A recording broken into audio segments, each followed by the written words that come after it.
Very nice. So, here we are. This is the last episode for Season 1. Let's finish this thing, shall we? I'm kind of done waiting. Next week, we start Season 2. I'm escaping to the one place that hasn't been corrupted by capitalism. Space! Thank you, Tim Curry. That was the absolute best thing to come out of that game. Hi, Levers. How you doing? It is. It is very fitting. So, this is mostly up and running, except I haven't actually got everything connected here. So it looks like we need concrete, pipes, and frames. So this is concrete.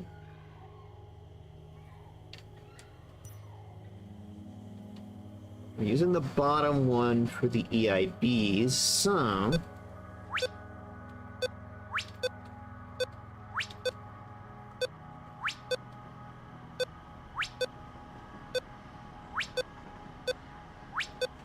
still no final decision about starting area. We can't go to space without a proper preparation, Tiggy. Well, I mean, we're building enough parts to build our own ship at this point, considering the magnetic control units and the thermal thrusters, and now we just need is fuel, I suppose. Speaking of fuel, fish. I do love me a fish. Thank you.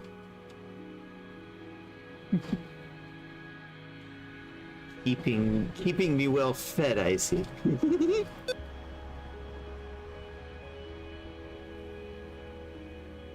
There's the food.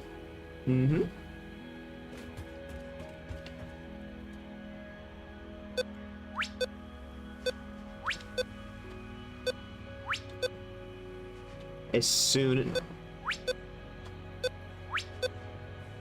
as I get one of these synced up, you can hear the machines immediately start kicking off.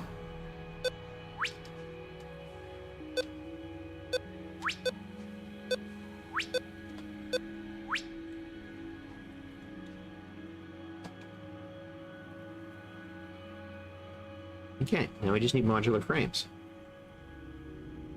which are over on that side. Instead of a sea of yellow lights, we're now starting to see green lights as everything's like, oh, I have stuff to do now.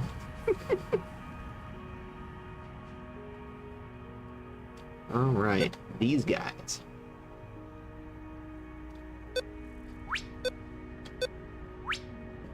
You can actually see the frames immediately start going down that lift there.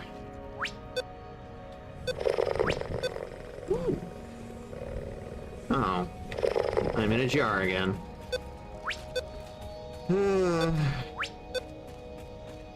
I swear, you're keeping Mason in business at this point.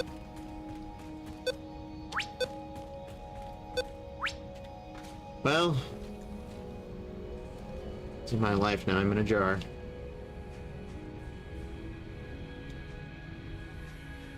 Tiger in a jar. Jar of tiger. Well,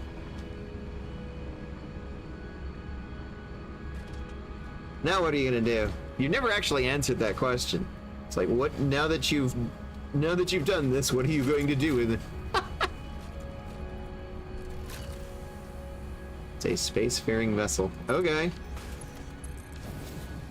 Let's hope it at least has like air.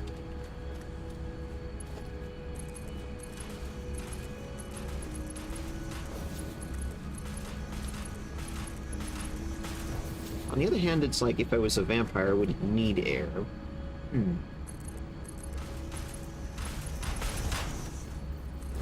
Oh.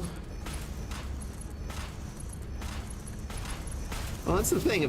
When you're hosting the stream, it's like you miss things sometimes. So what did you say that one time?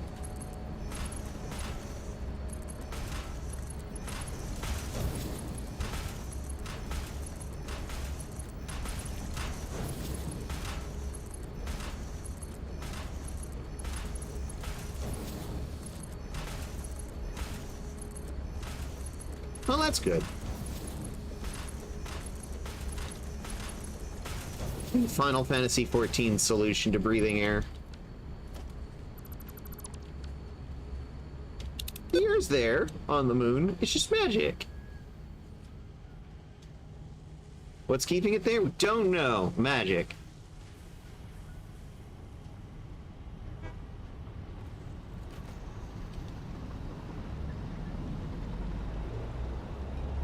Alright, so now we have finished heavy frames. What will we do with them? Well, we need to get them to this box. I could run a belt, but be a nightmare.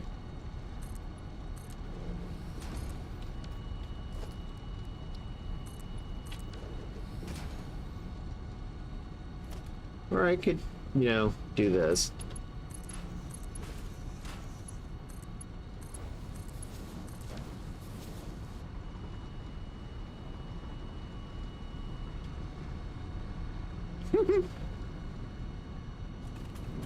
Oh, hello there, Rainbow Snow. Are you cute?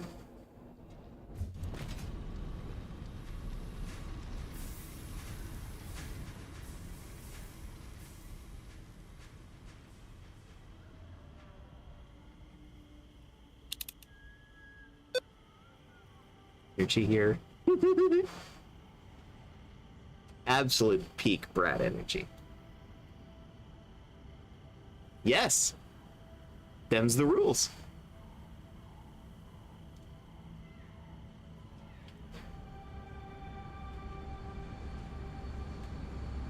You need to acknowledge that you're fucking adorable.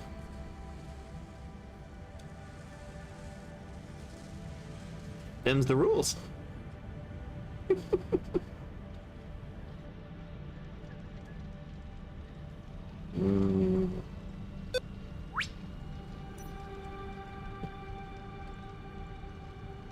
Well, there we go. Heavy modular frames.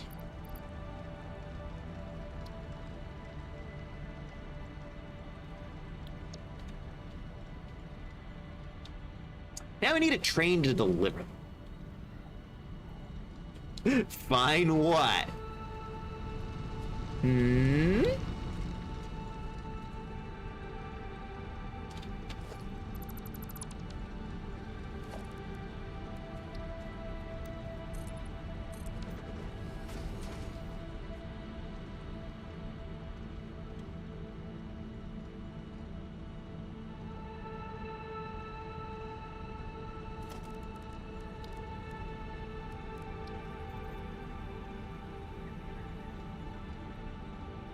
Scoops you up, pats you, and rubs your head a little, smiles, and puts you on my head. There you go. See, you did just fine. All right. Let's see here. Want to help with the train? Let's see. This one's going to be Polinga to. Ah, hello, Gordon. Hello, Cat.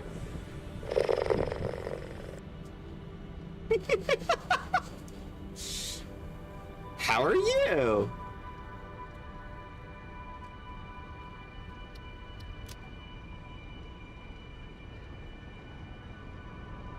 Let's see. We need Coalinga SC to Spire Coast Coalinga. We're going to load heavy modular frame, and then we're going to unload Okay. Save, save, activate. Yes, I see you back there. You're waiting.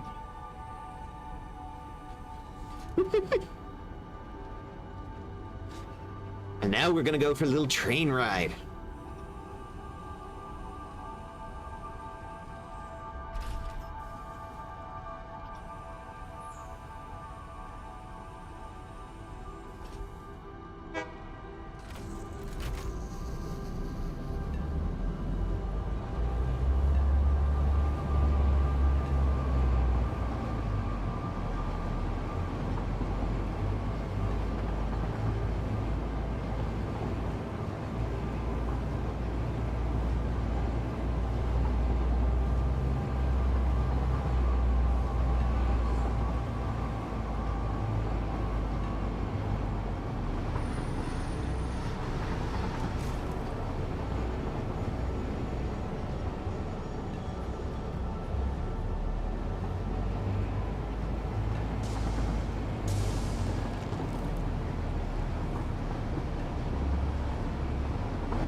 That's Rainbow Snow's head a little bit more. You're so cute. Yes, you are.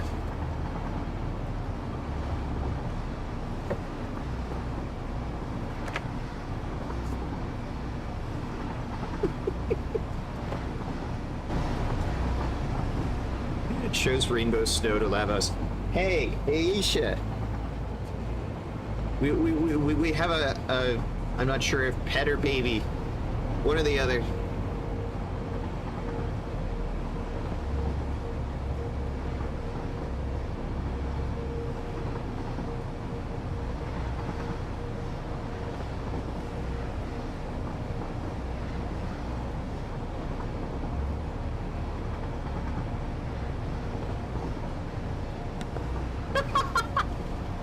I'm listening.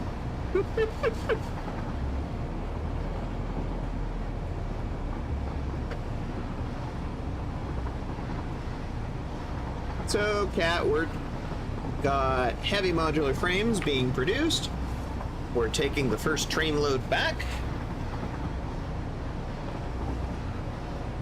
to make sure that they unload properly.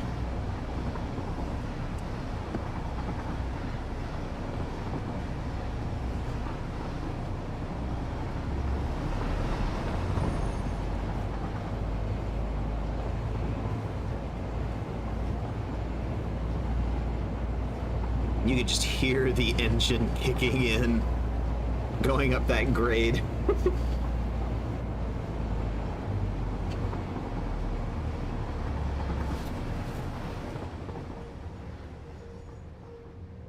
You should come around over here.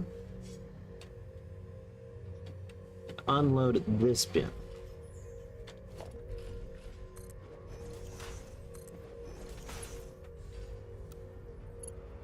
Come on.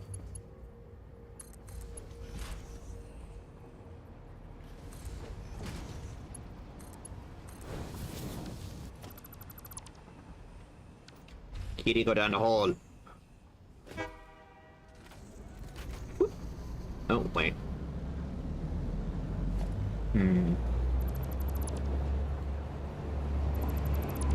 Don't have what I needed.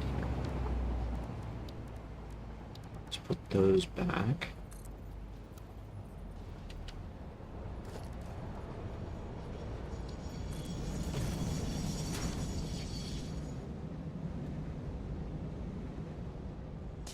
Yeah, see, there's a light fixture in the way.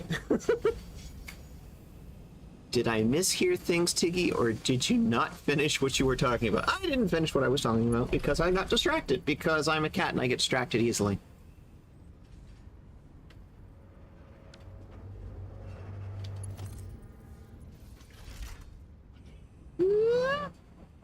Also, Rainbow Snow didn't really, like, give me, like, preference there, so I just sort of left it hanging.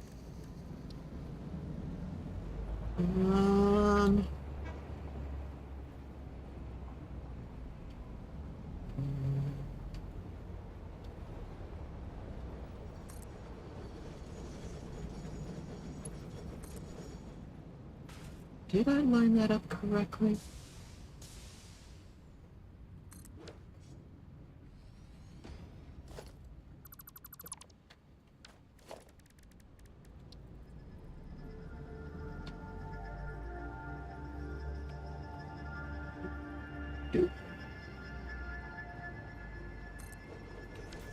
You know, close enough.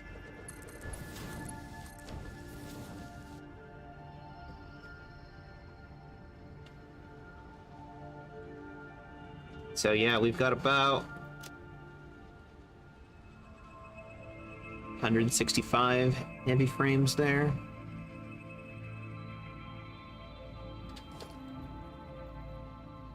And because I don't feel like making an entirely new belt stack, let's just go on to the existing one that's right next door and is going where we need to go anyway.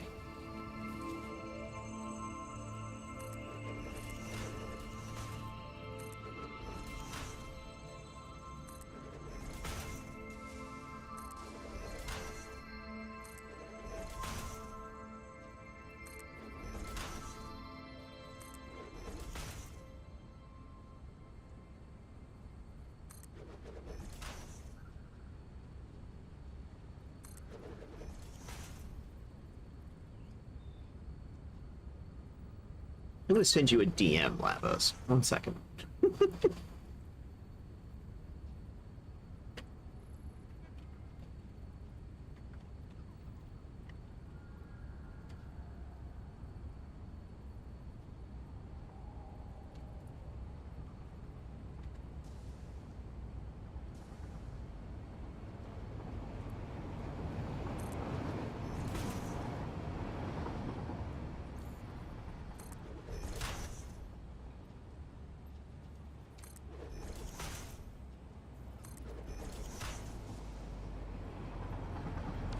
Well, now here's an interesting question. See, I found myself a nice little lift closet here. But where do I want this lift to come out? Well, it's going right in there, so that helps.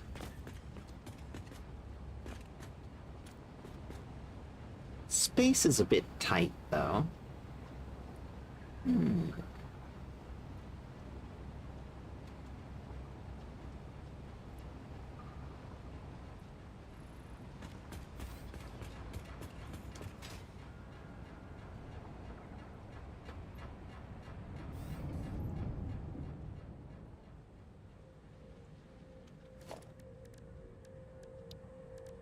Unfortunately, I am going to need the foundations. Let's go into default build mode.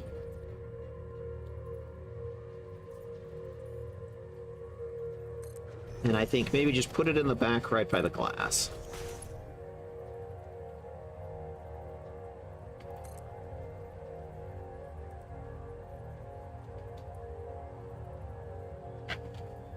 I strongly suspect that I have blown Lavos' mind, so I don't know that I'm going to hear from Lavos for a little while. Ah! What the Sam sodding hell? Why would you attach to the window? Why? Yeah, okay, cool.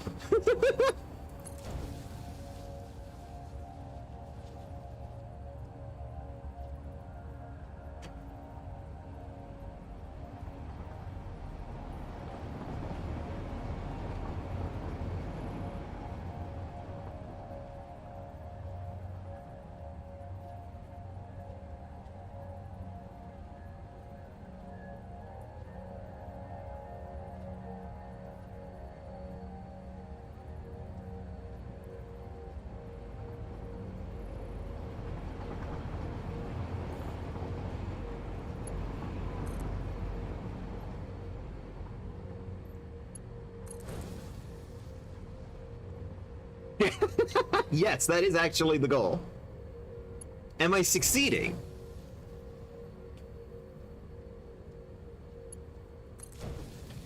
Why?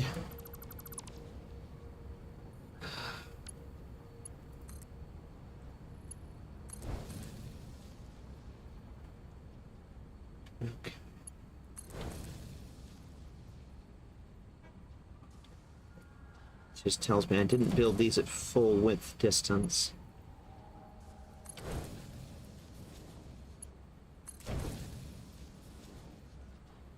Wait. No, no, no. I'm good. Just making sure I knew where I was. Excellent. Da-na-na-na-na-na-na-na.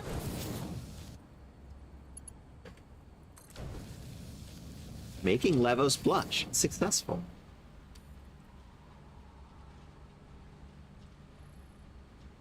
Now I just need to get Cat over there to blush.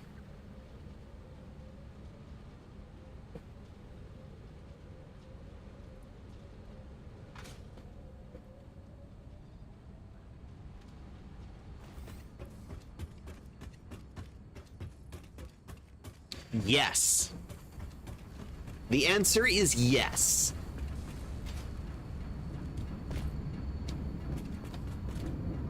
Ah, no, let go. Okay.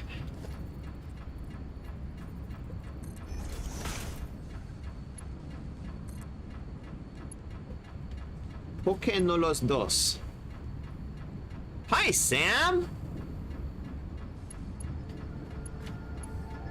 I was doing a whole bunch of DaVinci editing earlier.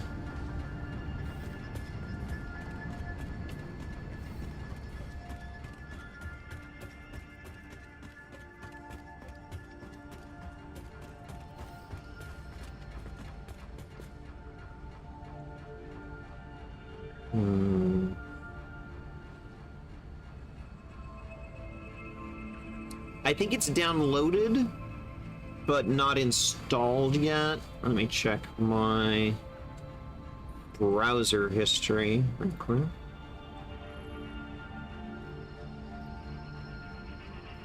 Downloads. Yes, it is downloaded, but not installed. What I'm going to do is I'm going to grab it off of the downloads folder. Folder on the desktop. I'm gonna call it G. Put it in there. Because I'm just gathering just lots and lots of versions at this point. I'm guessing 1901 was a minor update with like bug fixes or feature fixes or something.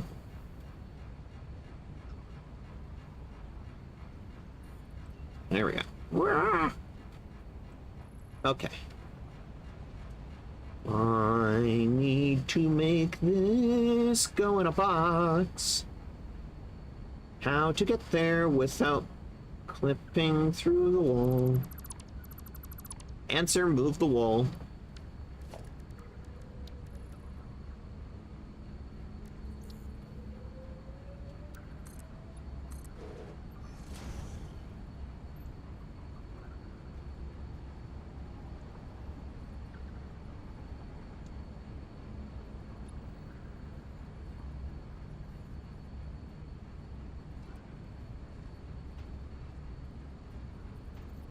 Why is this being so difficult? Come on. This is the problem when you have your mouse sensitivity turned up to maximum.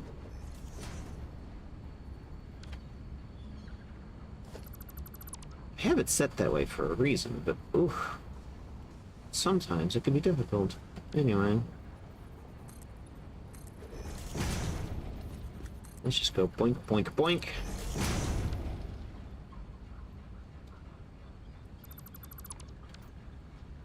iCat is just a product that your cat sits on so that you don't sit on your actual laptop. Or your actual lap.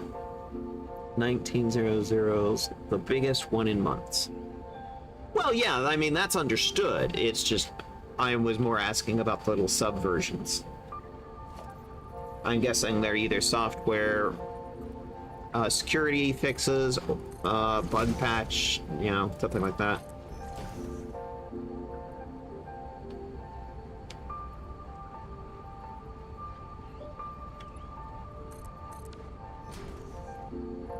Okay, so what I'm gonna do here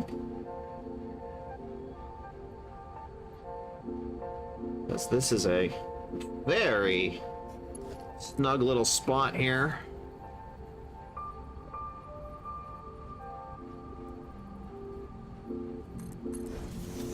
Oh lord. Muting.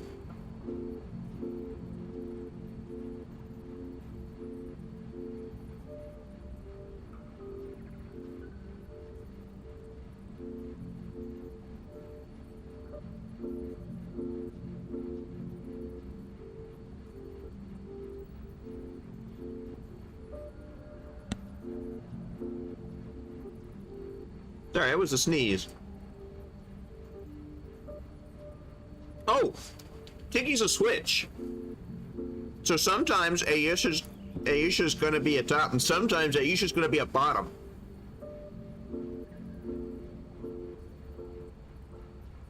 This is what you signed up for, man.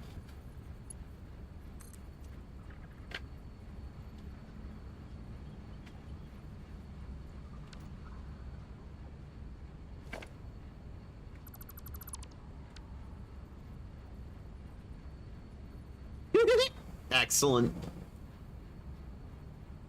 See, I like Katarina even more.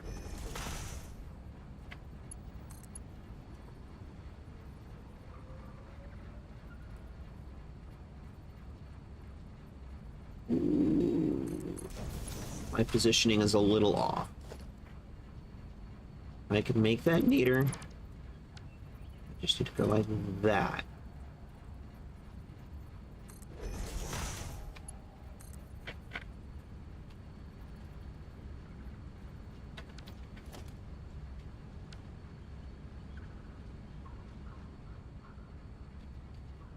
We may not even need these. Don't think we need them. Because what I'm gonna do here... Stop shaking so much. Good lord.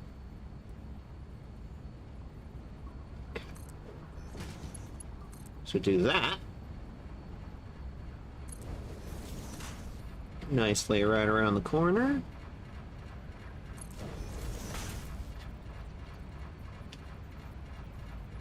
Yeah. Yeah, that sounds about right.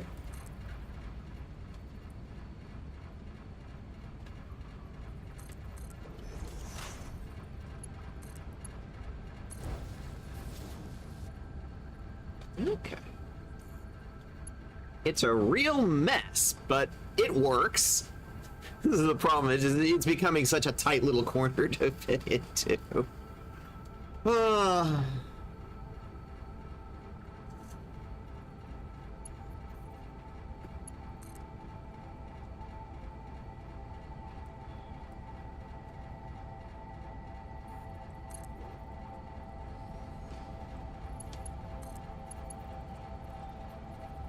Oh, you've got to be kidding me. That doesn't look good at all.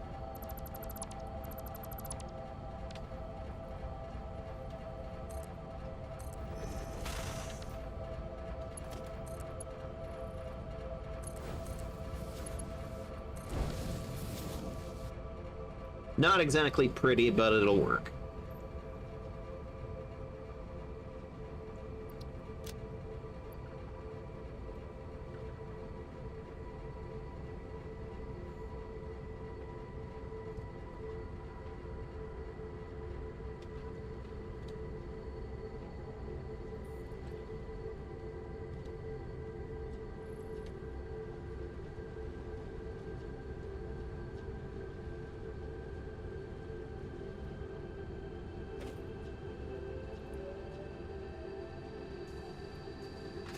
It's a real mess, but it works.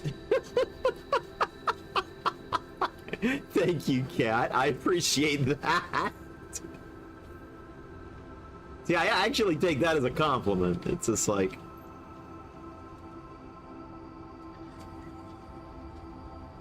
if there's a willing partner, there's a way. I mean, yeah. Everything else can be achieved through, like, you know, magic and technology.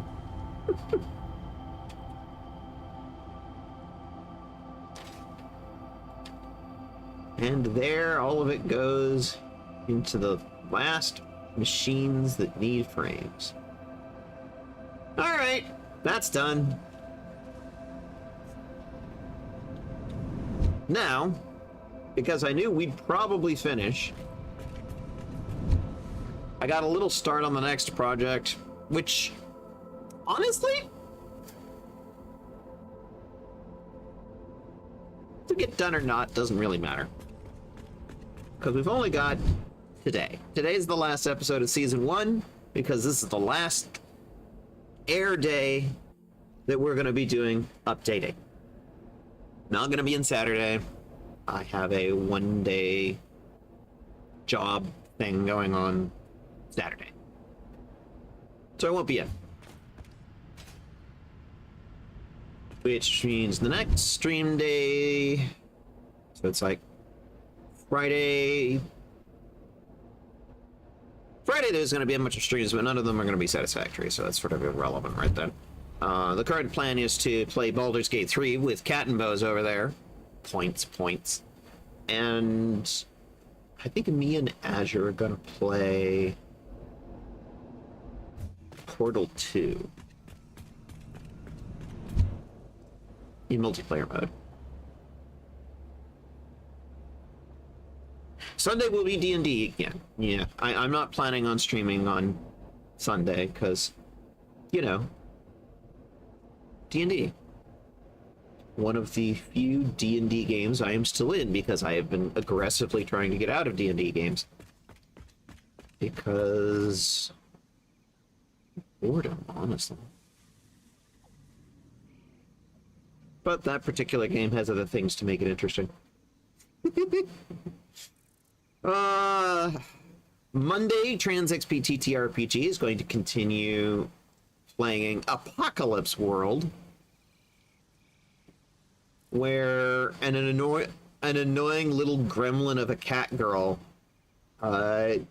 hangs out with her two friends that I don't know why they tolerate her because she's a complete gremlin, but yeah. There's gonna be art. Because somebody went and took references for that one, so at some point there will be art. Look forward to it. From the good old Pizza Mafia, who does most of the art for us these days. The next stream will be Tuesday, and that is also release day. And wouldn't you know it, the exact time of the release of Satisfactory 1.0, if I'm understanding my time zones correctly and done my math correctly, will be before the stream. So, by stream time, we're going to be playing 1.0.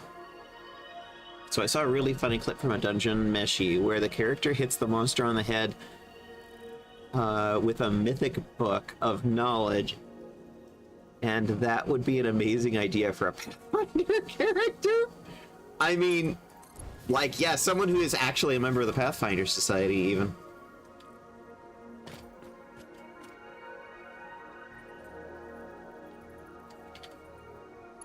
One, 2, 3. So yeah, Tuesday, Satisfactory 1.0, Season 2, look forward to it.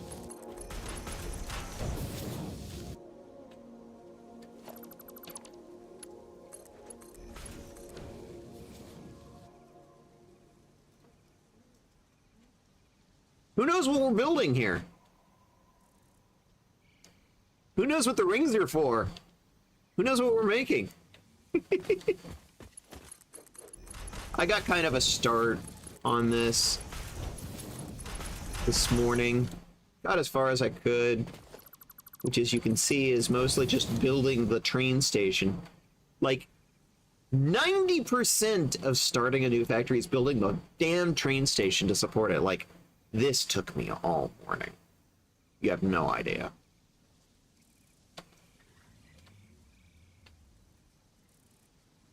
There's a mage of some kind, but they only cast touch spells by hitting people with their spell book. What's the one that part melee and part magic spells?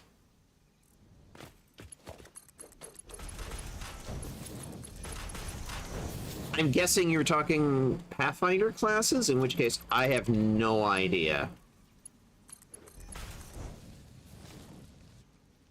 Which?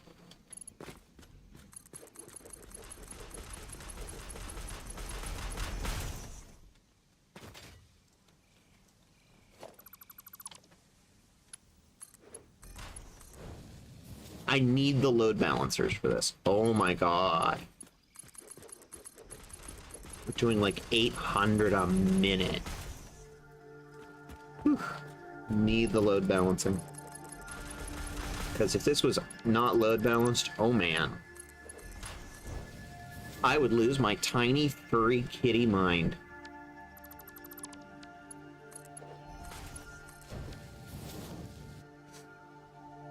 The class, yeah, it's one of the Ruby Phoenix.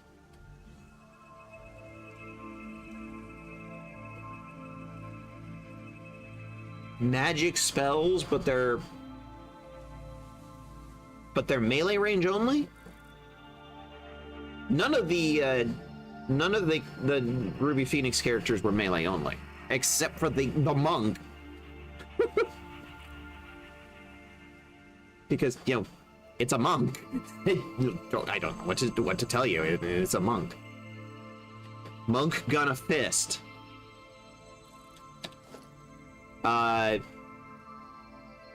Shichuji was a monk.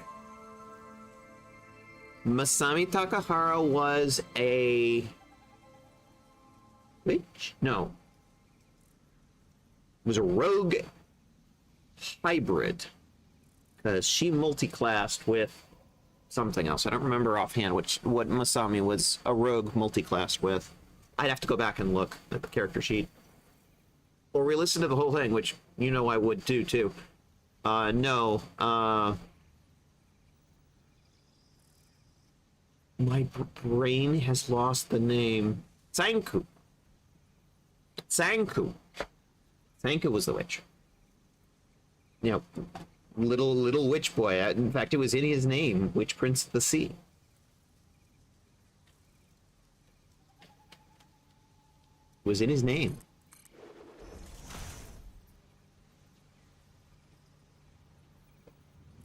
The monk? It's like rogue, monk, or witch.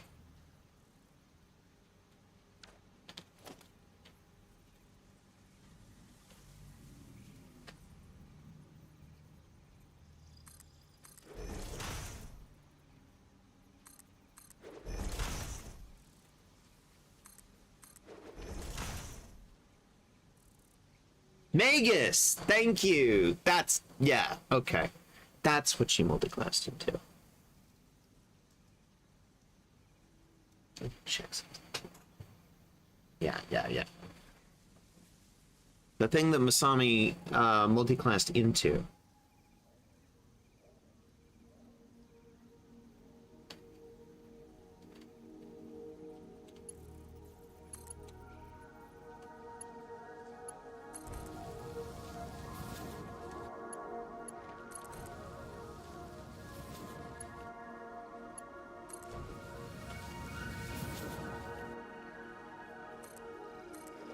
Meanwhile, Lavos over here is probably just like blank expression because it's like we're talking about Pathfinder. Oh yeah! Make it your next Pathfinder character. Do it. Do it, you coward.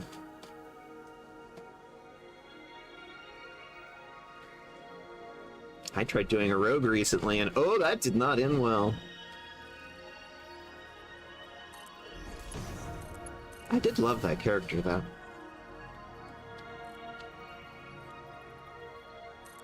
She's still alive somewhere.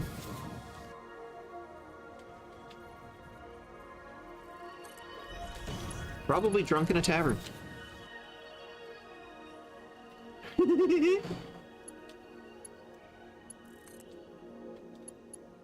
I like how it's like I'm using both kinds of distribution lines here. I have a load balanced array and I have a manifold. Oh.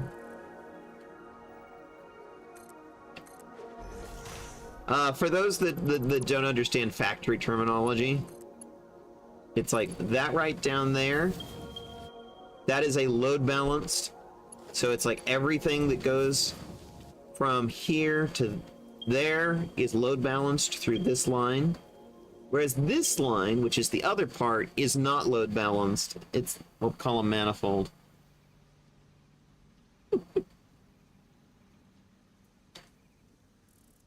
Two somethings, big ones. Yeah, now I know what you're talking about. Mm-hmm.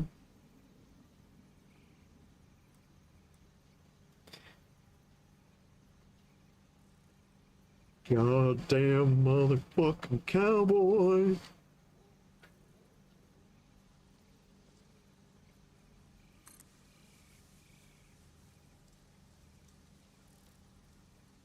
Daddy was a cow and mama was a boy.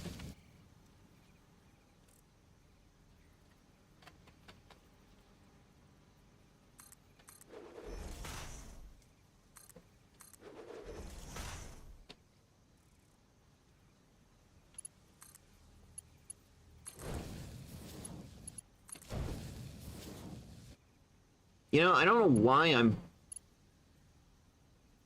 bothering to do this on a belt. It needs to go underneath because it's got to go under the train line.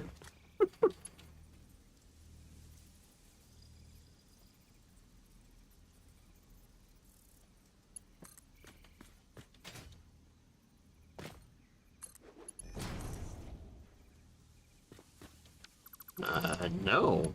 No. There we go. Let's go find the right box.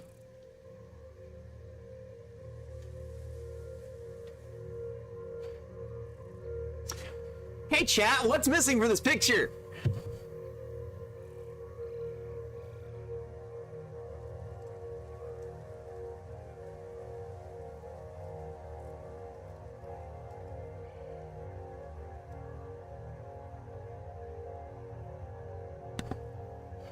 The train. Yes, exactly, Cat. Well done. It's like, how am I supposed to get parts here? Without... Oh my.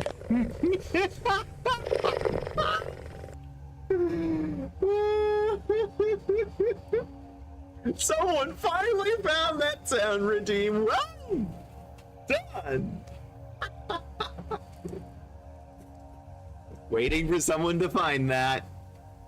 Was waiting for it. 1,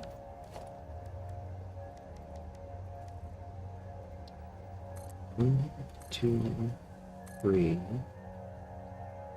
4, 5. That would be the perfect response to Lavos, honestly.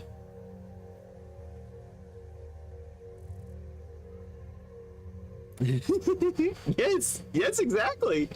It's too good not to use it. It's criminal not to use it. It's so good.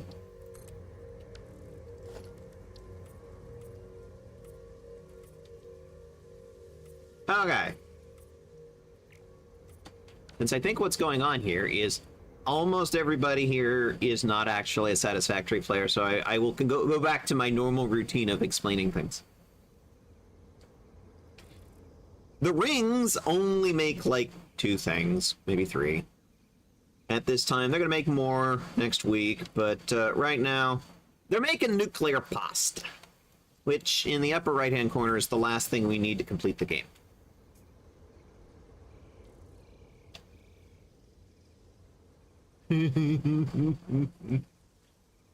So, what I'm gonna do is I'm gonna program this train. We're gonna call this the Pasta Express. The source is gonna be Spire Coast NRC, and we're going to deliver to nuclear power plant. Spire Post NRC. We're going to load with aluminum casings, magnetic control rods,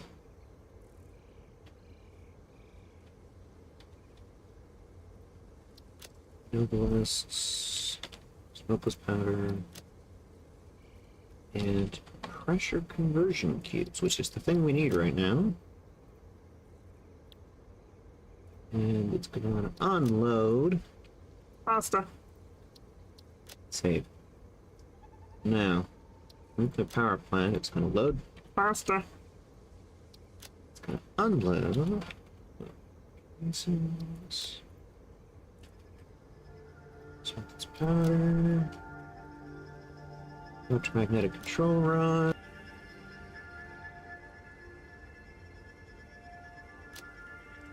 Did my mouse just disconnect? Ugh, land Goshen, Windows Y.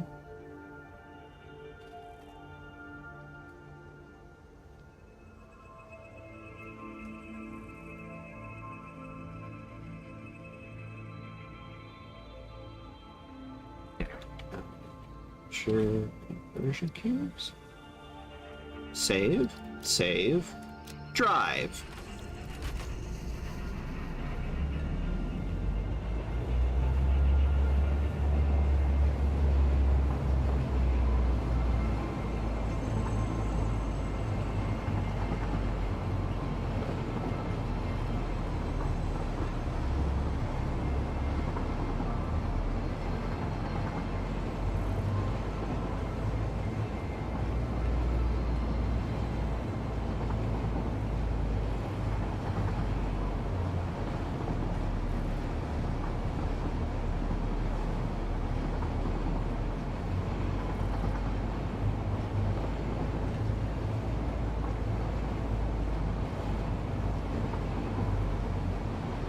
I want to be included in that conversation, Lavos.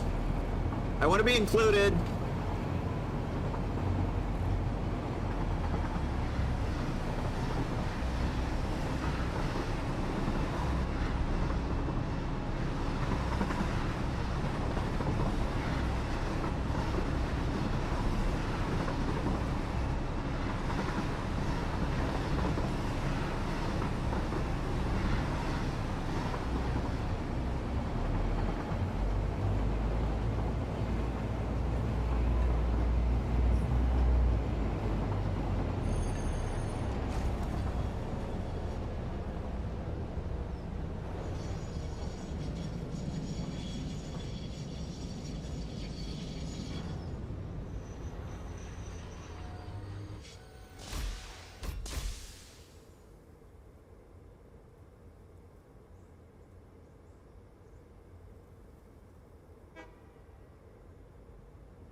I really should put a second signal in there. Oh well. NBD, not a big deal.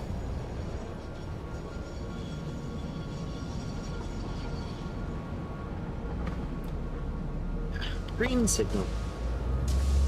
Track warrant. You have authority to pass signal displaying stop indication. And then the game saves.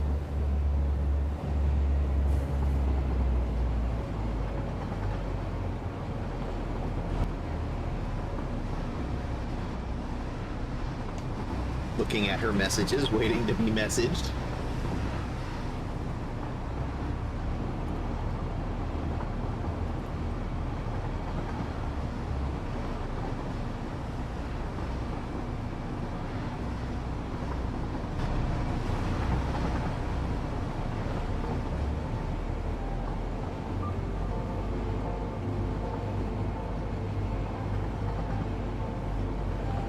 Yeah, I just want to be included in that DM exchange.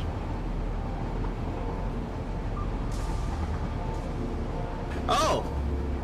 I mean, I've tried to get Kat interested into, like, City of Heroes. I managed to, like, she's got her Guild Wars 2 account back, so, you know, She's been doing some Guild Wars too. In fact, wouldn't be against a little bit more of that, but yeah.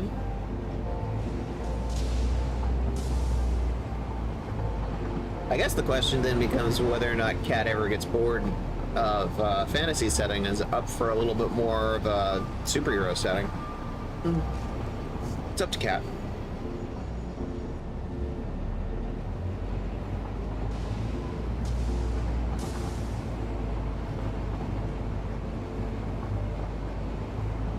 That would be good for the Wayback stream, though. That is City of Heroes is absolutely a strong contender for Wayback. We recently did Sanctum, which is it's over 10 years old. It more than qualifies. My actual rule for the Wayback stream is 3 years old, and it's like fucking Sanctum was 2011, so 13 years more than qualifies. And City of Heroes is older than that.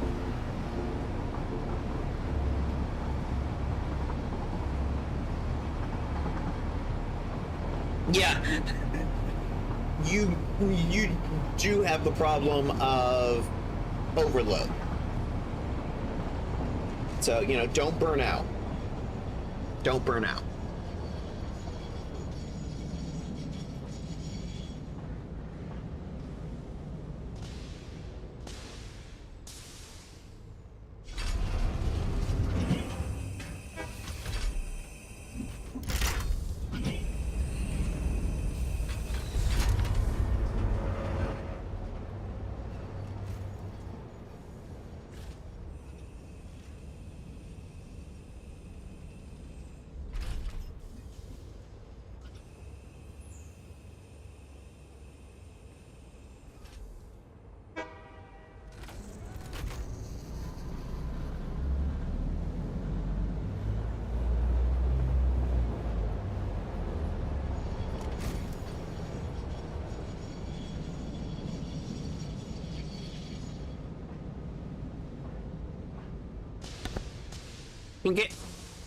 In case you haven't figured it out yet, Kat, I've played a lot of MMOs in my days.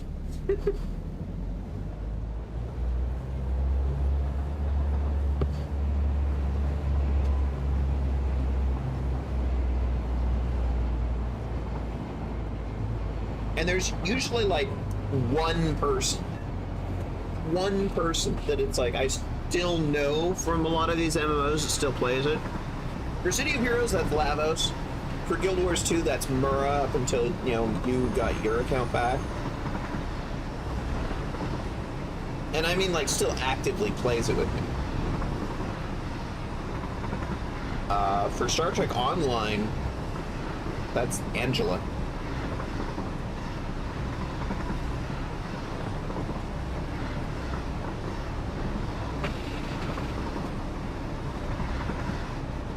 The reason, by the way, that we're watching this whole train trip is I can't actually do anything until I actually have the parts from this train.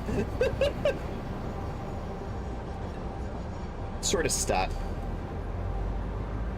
I need the train to actually make a full delivery loop. And honestly, like I said earlier in previous episodes of this series, I actually do like sitting here in the cab and seeing the world go by. This is a fun way to play the game for me. Train simulator. I mean, yeah.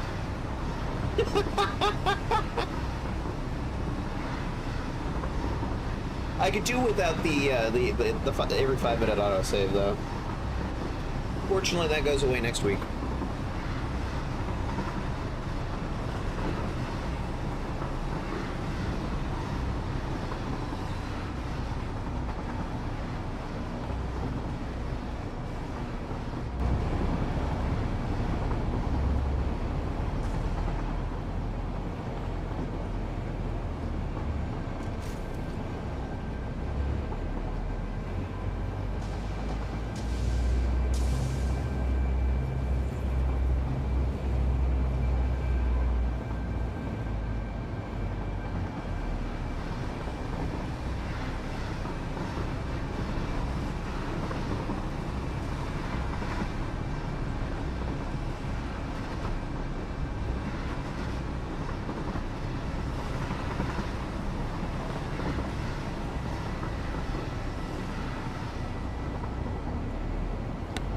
City of Heroes is free. Like, completely. Because the game went down, or was taken down by the company that owned it many years ago. And one of the conditions of them being able to essentially legalize a pirate server, called Homecoming in this case, is they can't make money off it. They literally cannot take money from you for it. It's against their contract. It's like, they can have their pirate server, they gotta pay for it. They cannot take money from you for it, though. It has to be zero profit. That is why City of Heroes Homecoming is free.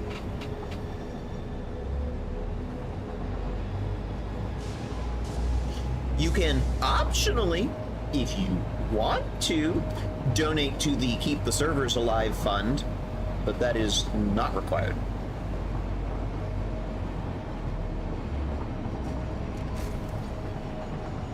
Correct, Labos. Correct. Alright. Here we are. Let's make this delivery.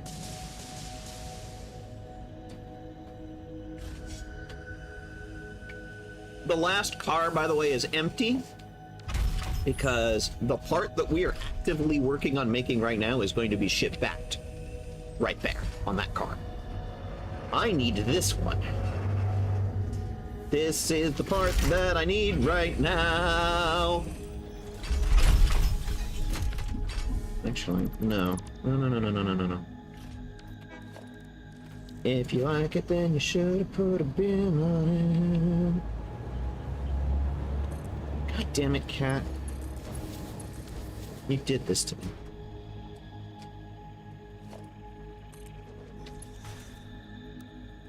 God, I've been in a good mood today.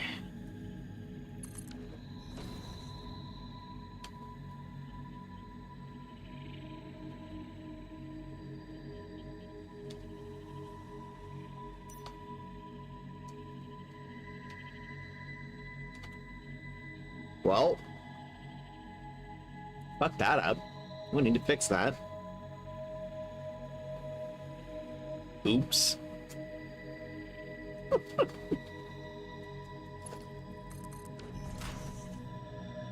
That must have been the bit that I did right before I fell asleep last night. Where does this pop out? Oh. I'm still under the train. Okay, well. That answers that question. I need it to get over to the red bit. Actually, there should be a downhole already. Ah, there it is. It's way in the snockering hill over there. Ah! Slow fall. There is actually an infinite abyss pit right there. Just so you know. Yeah, so you can bring back the tradition of, you know, if she falls into the abyss, we take a drink.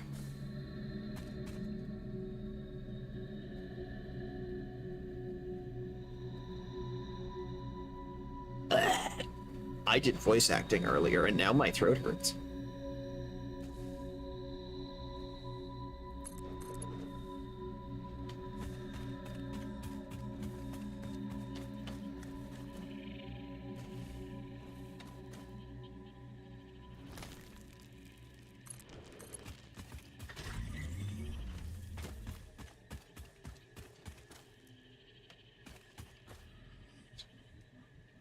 Center. So let's go. Boom, boom. And turn the corner. And if I've done my job right, that should do it. I obviously did not do my job right with these pillars.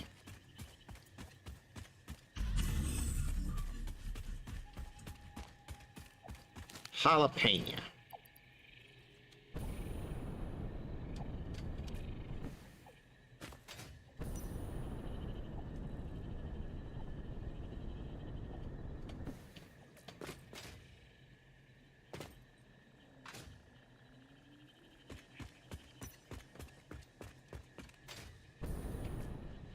Is the bin empty?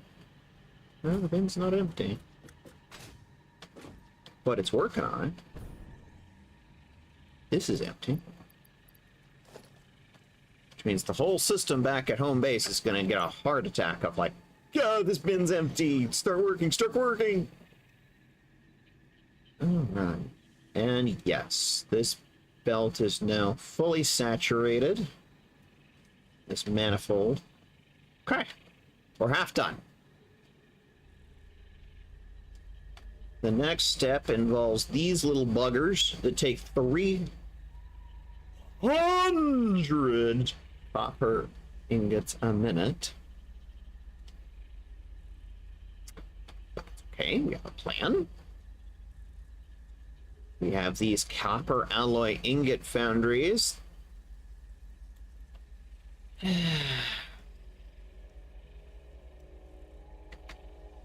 That take, checks her math,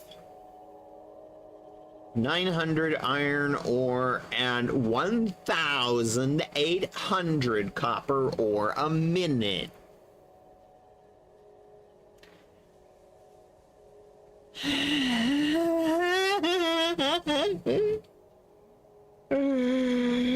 Nuclear pasta, everybody.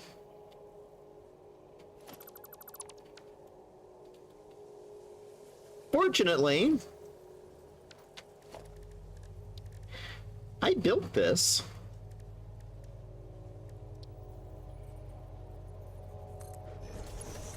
over 3 copper nodes.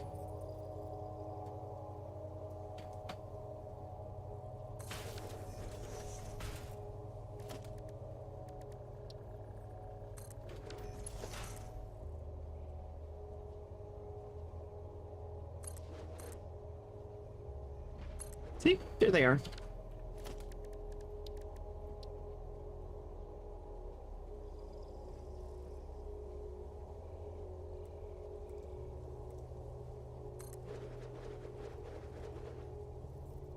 Blech, on my mouse.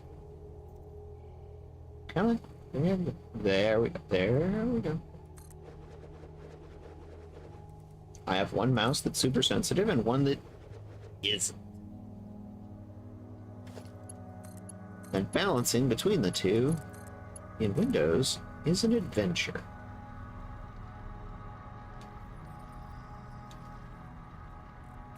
Okay. So I need 3 insertion points.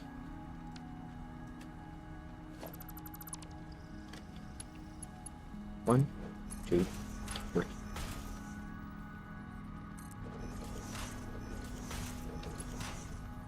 Now, I could just, like, overclock these guys up to fairly well. Let's see, 1,800 copper a minute divided by 3 is 600. 600 divided by 240 is 250.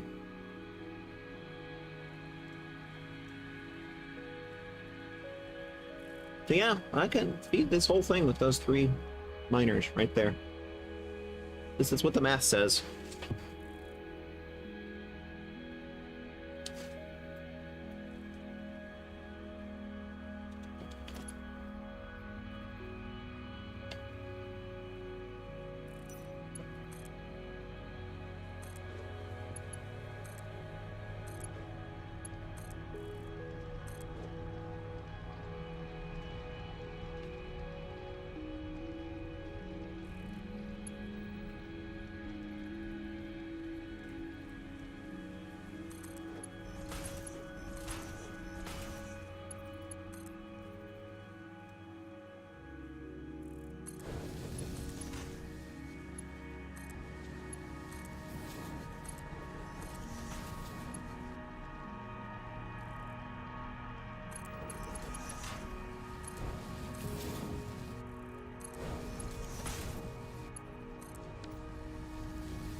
600 a minute.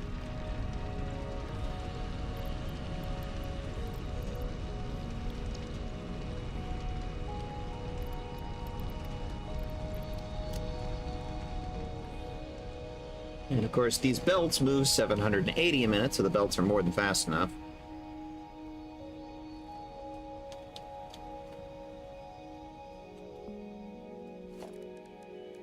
But there's just one little thing we're missing.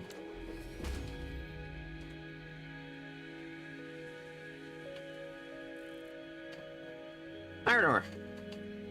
Because I'm making an amalgamation alloy of copper and iron. Mostly the iron is there to fill in some of the gap. Now, according to my math, we need 900. Divide that by 240, that's like 4. But let's figure in overclocking. 2.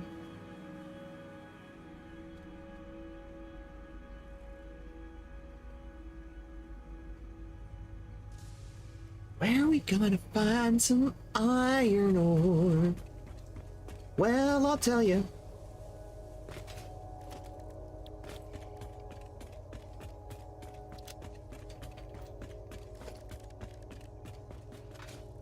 Jump.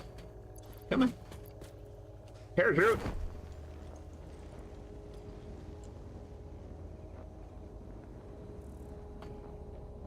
Let's go for a little walk. Oh, Cat, remind me at 4 o'clock to take a break. Mostly for my wrist's benefit. The injured one.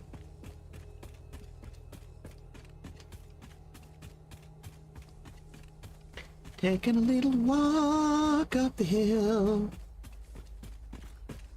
Hi, Frank. Bye, Frank. Hi, Frank. Bye, Frank. Oh, look! Iron ore.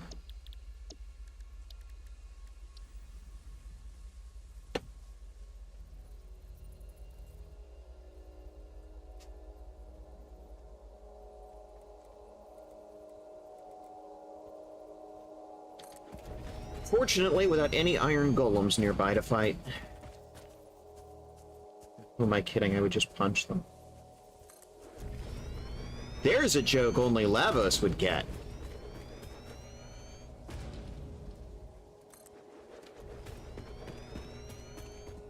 Oh, and look. There's 1, 2, 3, 4 iron nodes. So maybe we don't even need to overclock, huh? Just feed them all over there.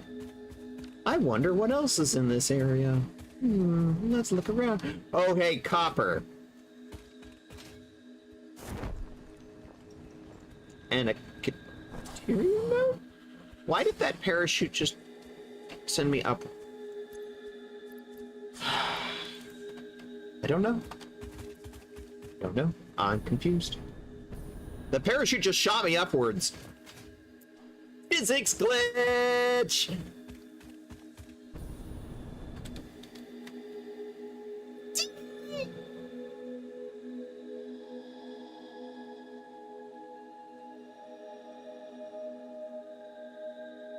Alright, I'm gonna run a belt stack. Back to home base. Or at least that base. I am gonna need the one with pipes for this one, because... Okay, so... the factory that I'm building right now, we're only gonna build 1/4 of it, because it's a factory that has like 4 quadrants, each building different things.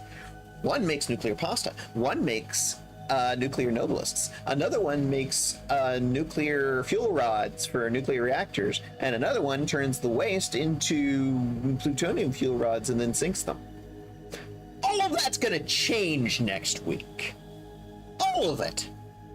like, we may still be making, or we're going to be making a lot of nuclear pasta. We're going to be making, nuclear nobelisks still.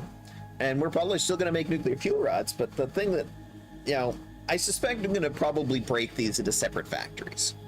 Because, honestly, doing way too much with this one factory. It's like nearly a mega factory of its own at this point. Because it also has another couple of products that it produces, and it's just like, at some point, it just becomes another mega factory. And I just sort of feel like,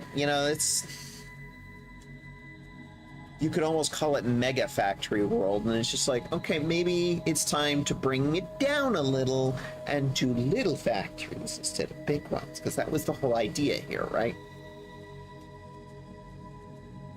But yeah, the nuclear reactors needed water. So there were water pipes on this stack.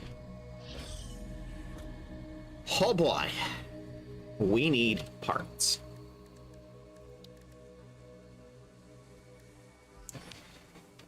And we are nowhere near civilization. Not near trains or hypertubes or anything. So we get to play a game we don't normally play.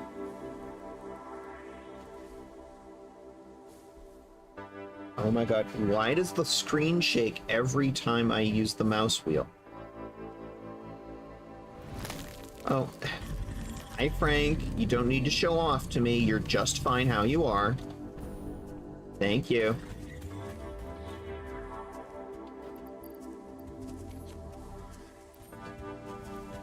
We're gonna play Vehicle Time!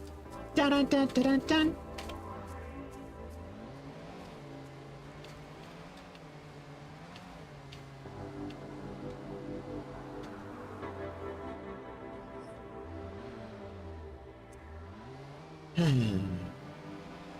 They went through and did a complete revamp of the vehicles. It just sort of feels like this particular one always feels like you're driving on an ice rink. It has like almost no ground traction at all. It just scoots all over the place. Probably because of the profile of tires it uses, honestly.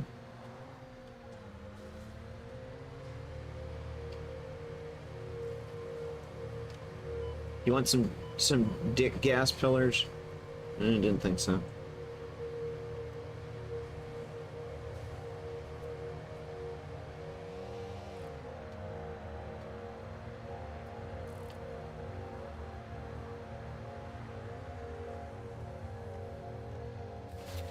This do.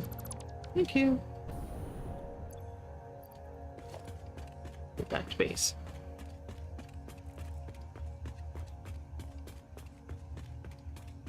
So yeah, we've got the copper done. We just need the iron. But to get the iron, we're gonna need some parts. So let's go back to base and get parts. We do this a lot.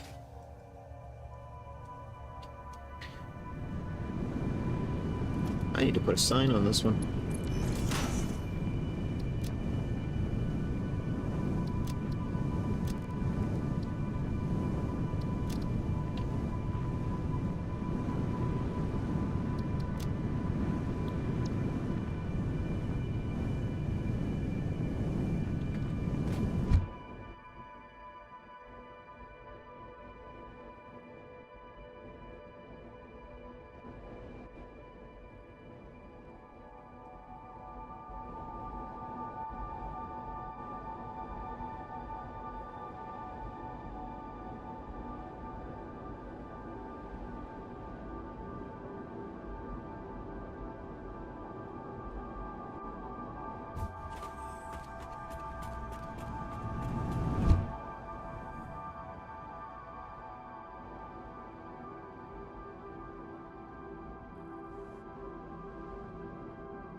The other thing about doing the way back stream, City of Heroes, is we haven't actually scheduled it yet.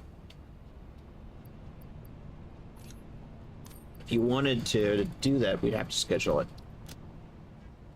Because my stream schedule is actually full like a week or two in advance.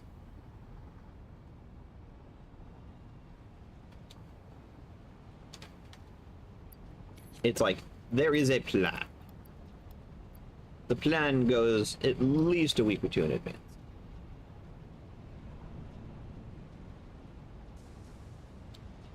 And Cat's work schedule can be somewhat volatile. Because existing in capitalism in the United States is shitty.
Realize I'm critically low on aluminum sheets. I should have grabbed more.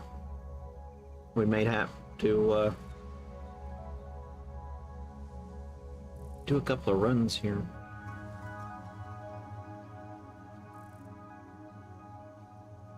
It is okay.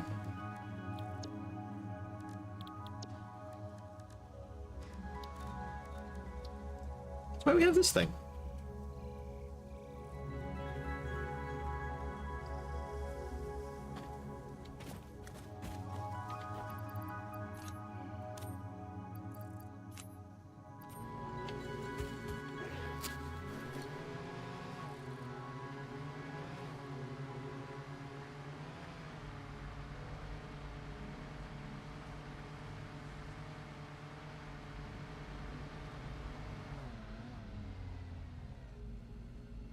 Ah. Nice physics, guys.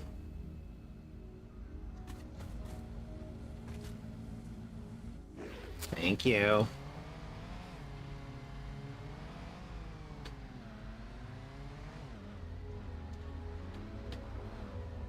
We switched to the Havoc physics engine. Well, it's well named.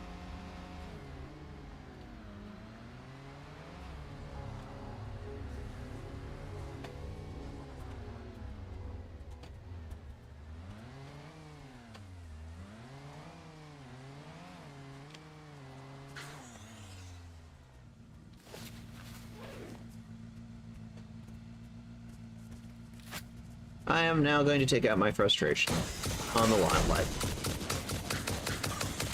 Oh look, he shot back!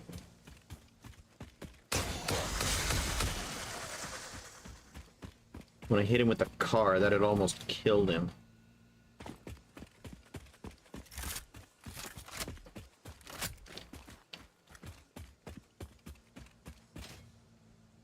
All right. Let's get this flying umbrella going.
And I need some power.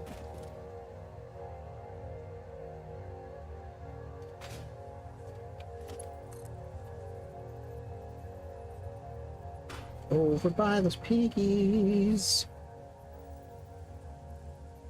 Ooh, or I could put it on the ridge top. That'd be good.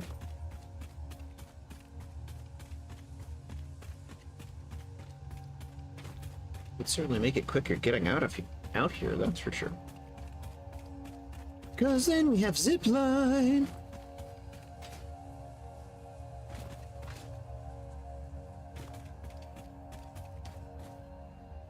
Yeah. Or too steep.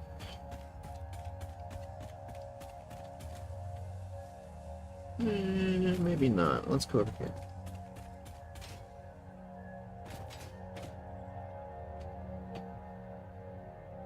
And then we wait for the autosave.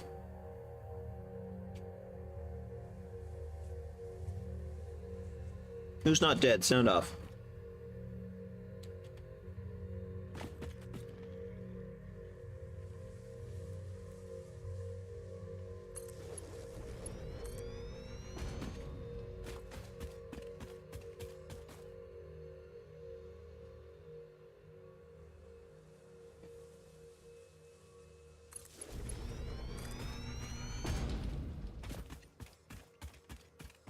This hillside is so steep. Just walking sometimes means taking a fall.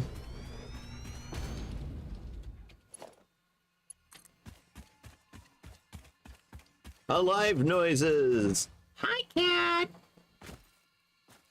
I miss you!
Just returned from dinner. Had a bowl of Cheerios, apples, strawberry, veggie blends, new type of Cheerios incorporating powdered veggies and finest.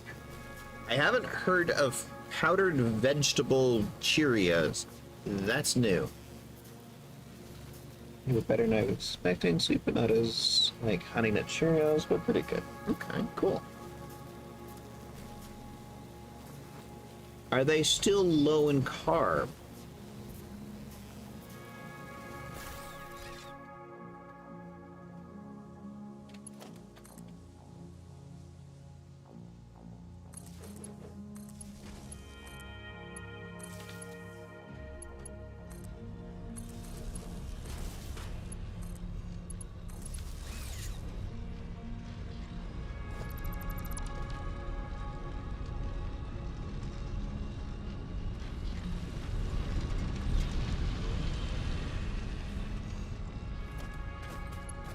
Just gonna go until I run out of belt making materials.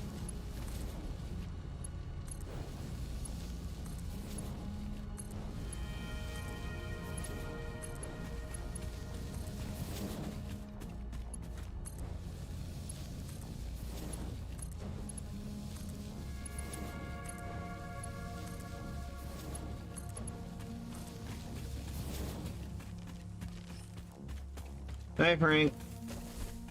Bye, Frank.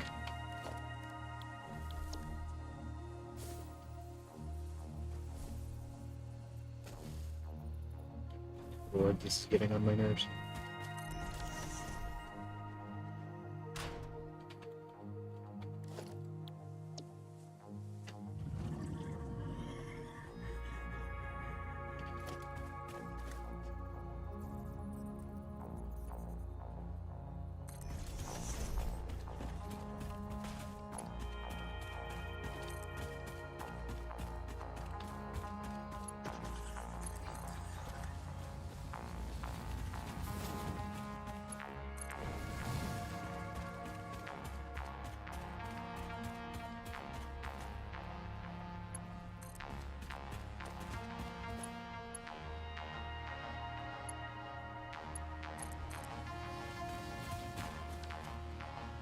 Look at the name. They do have sugar and corn syrup in addition to fruit purees, but they're not like frosted, so it's a bit more of a mild sweetness. So it seems they're higher in carbs than honey nut, got more fiber. And unfortunately, carbs are the big deal when you're dealing with a diabetic's diet.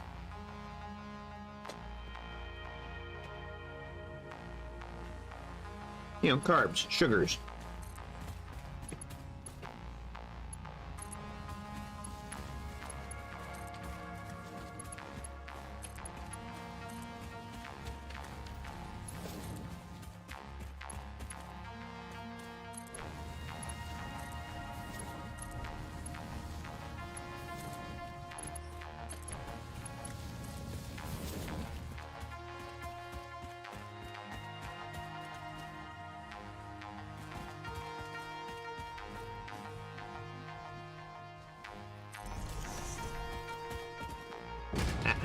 He assumes he is the only one on a diabetic's diet here.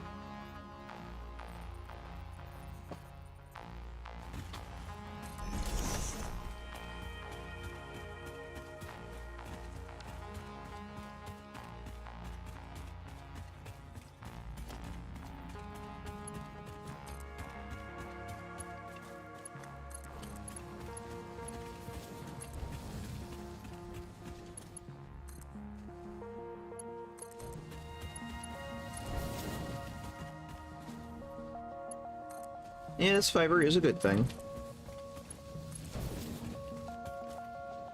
Frank. Frank.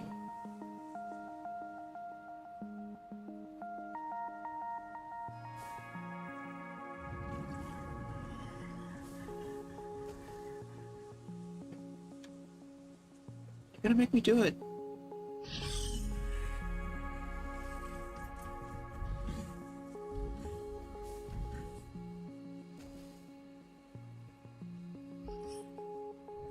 What? What the fuck?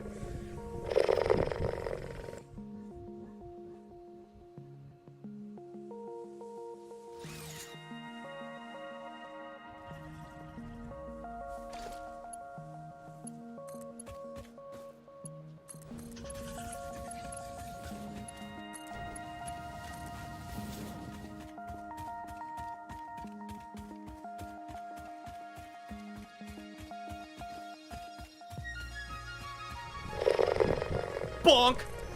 Ah! Ow! My ears! Oh, bonking Frank, okay. I mean, I could have pulled out a Nobilisc. That's a good bonk, right?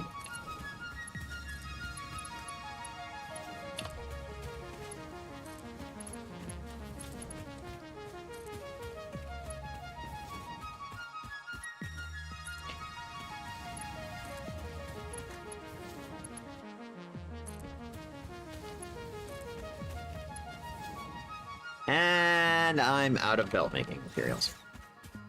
Yeah. Knew that was coming. Alright, well, take a break. Go back, get some more.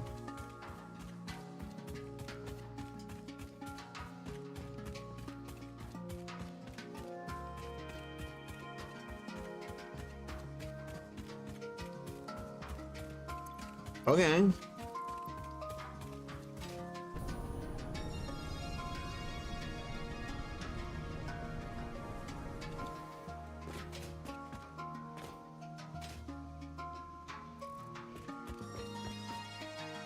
I should probably get that train running too. I'm not super worried about it, because that's going to be the nuclear reactor part. Cat and Bose likes those.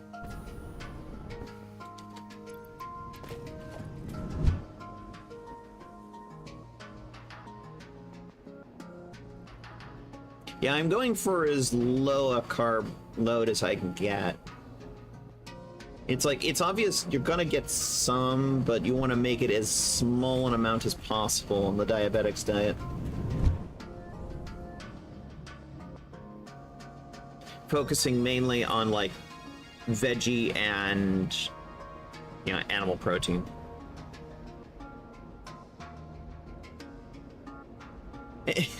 In a weird way and in a not weird way. Care to elaborate, Cat? Hmm?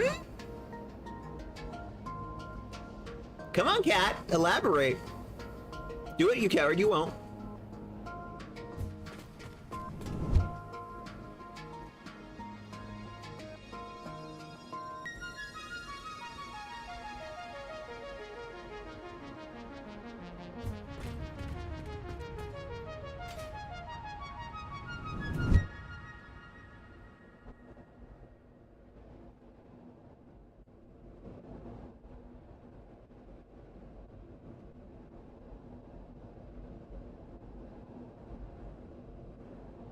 I mean, it's obvious the lizard doggos have lots of nuclear reactors. Where else are they getting their nuclear waste from? So what this means is clearly the lizard doggos are ahead.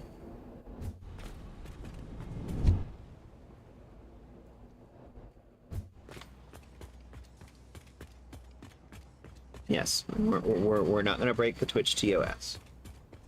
That is against the rules.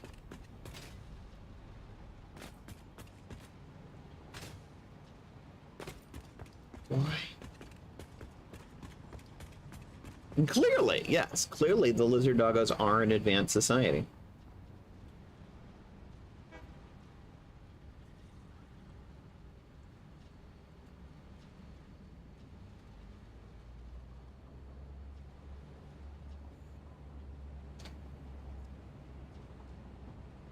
Yes, and unfortunately there is, and you know, special interest activated. Yes, fusion power. Okay, so the reason why the thing is, we are actually very close to cracking that particular equation. We're very close. We've got all of the math. It's just we need to make the actual equipment, which is actually really complicated and hard, build it up to the point where it works. We've got lots of different ideas of how to make it work. And honestly, on paper, any of them could work. And not only generate more power than goes into making them work, and could turn a nice tidy profit. You know, for the one that gets there first. But the only problem is it's a really complicated piece of machinery to build. Yeah, depending on which way you go with it. And there's several good different ideas. You've got the Eater model, you've got the Tokamak model, and there's even a few others. It's like, we know how to do it. The problem is actually building it. That's the hard part. Yes. But the thing people don't know about that is it would have had to still have been generated and then put into the ground and use the ground as a giant, like, conductive wire.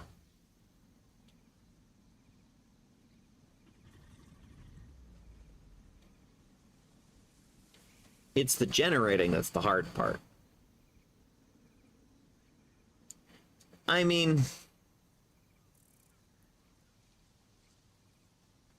Edison do what was ultimately inevitable in a capitalist system. I mean, really, that's all that's about right there, is Edison made a version that worked in capitalism, and that's why, you know, Edison was the one that succeeded where Tesla did not. And that's also why the elongated muskrat is laughably wrong to use that name.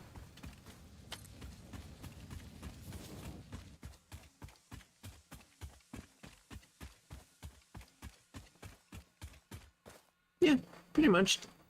The guy that CEO'd it as opposed to the guy that, actually did the inventing. Which is why I am endlessly amused that there is a private group that is making a much better Cybertruck than Tesla and Musk, and they're calling it Edison. I find that to just be, chef's kiss. Ah, you have to link that to me. I didn't know that was a thing. Link it to me. Do it.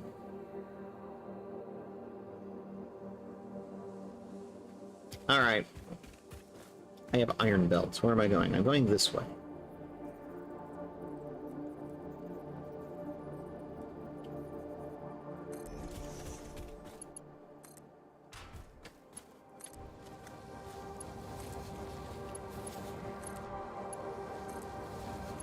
Yeah, special interest activated. My absolute sodding hate for Teslas and Cybertrucks. It's just, they're so terrible.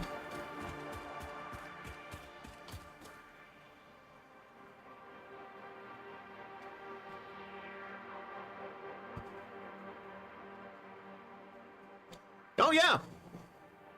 You know, just like a certain CEO did, who I call the elongated muskrat. He's basically Edison. He didn't invent shit. Everything he built, somebody else built it, and he just took it over. Just took it.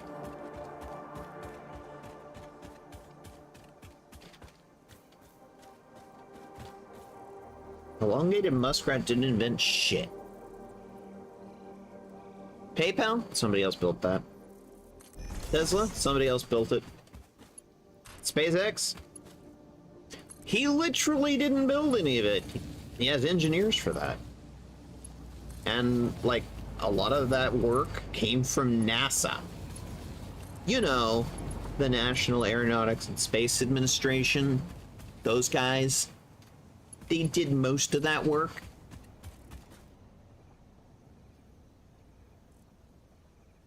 Cool. I do like a good charity.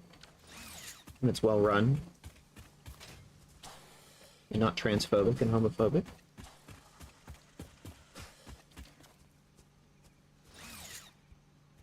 Like the Salvation Army.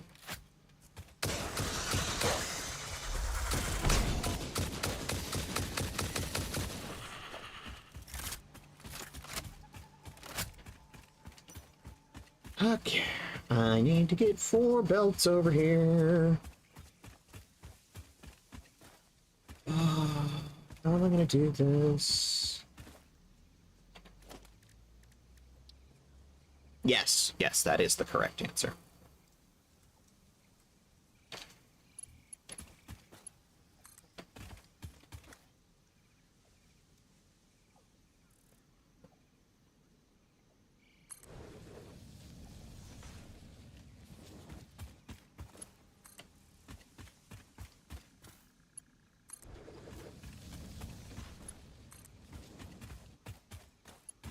I like EVs, but it's like I would never get a Tesla or a Cybertruck because I can't deal with all of the gauges and everything being on a display to my right. I literally have to take my eyes off the road to do anything, and that's just bad design. Who the fuck designed that?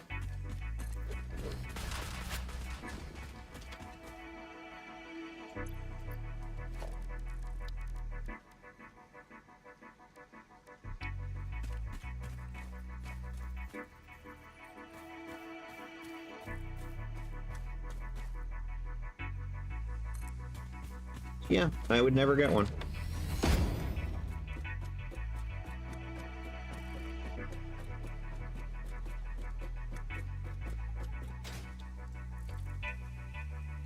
Okay. Good news, we're getting closer. This is basically the longest part of this whole project. After this is done, everything should kick off, and then we just need to collect our pasta and put it on a train.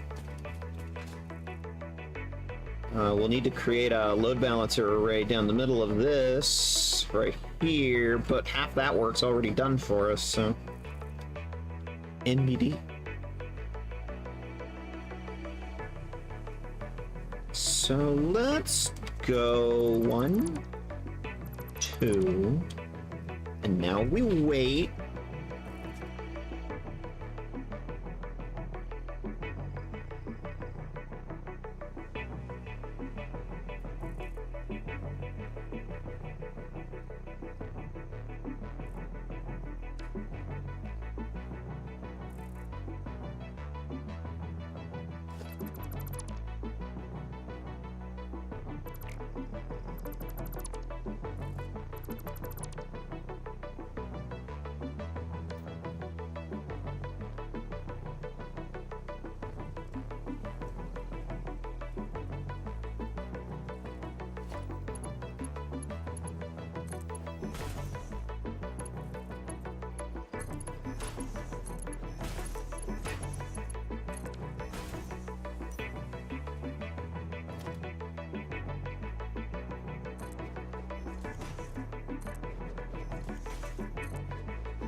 See, here's the problem.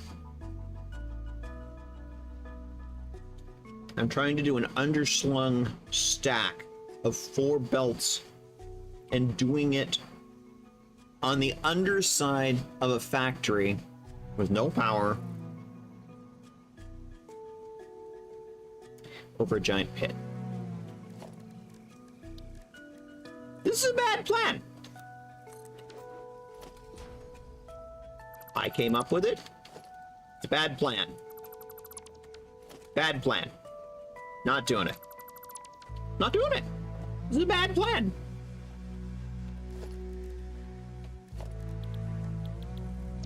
Blueprints. Going back to stacks.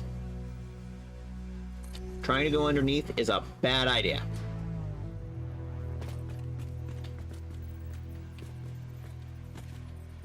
Mitha, are you afraid of heights? Yes!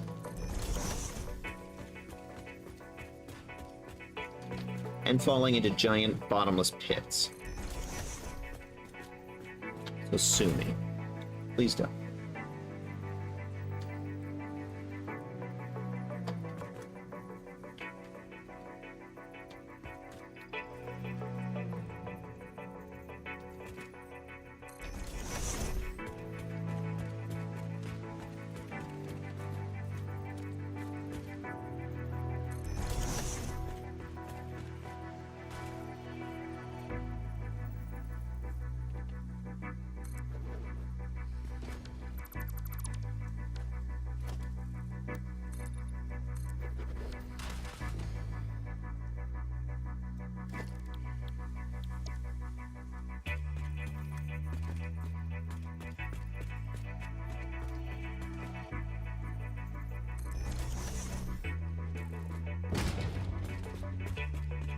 I'm gonna dump a whole bunch of iron in my inventory and I don't even care.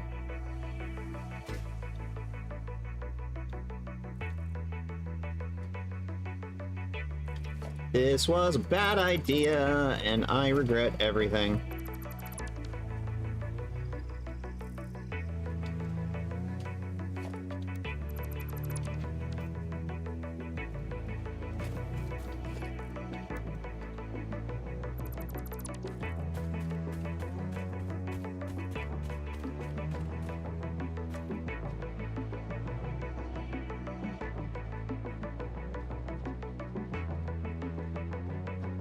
When using modular load balancers, do they have a throughput limit like conveyor belts do?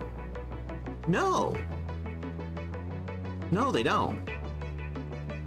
See, here's the thing, Star Tiger. You're once again thinking that modular load balancers are belts. Belts have rate limits. Modular load balancers are not belts. They are splitters and mergers, and they do not have a speed limit. They do not have a rate limit. The speed limit on a merger or a splitter or a modular load balancer section is the speed limit of the belt that is attached to it.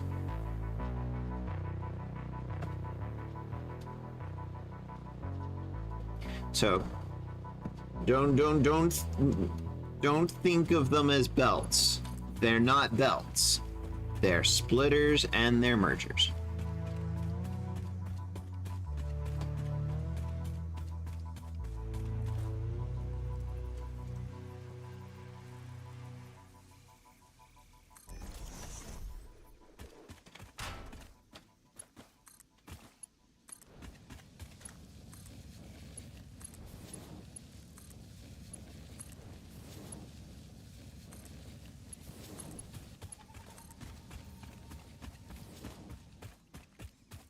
In fact, I want to say somebody did a...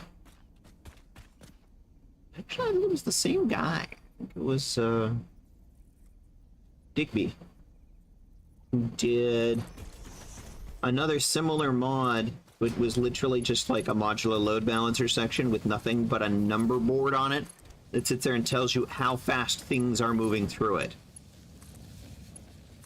Which I think sort of illustrates the point. Ah, thank you, Sam. We will take a break in 3 minutes. See, now here's the hard part. How I go from down here to up there.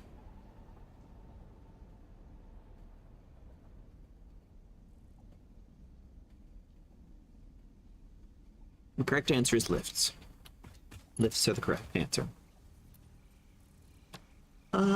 ba ba ba ba ba ba ba ba ba. La la la la ba ba ba.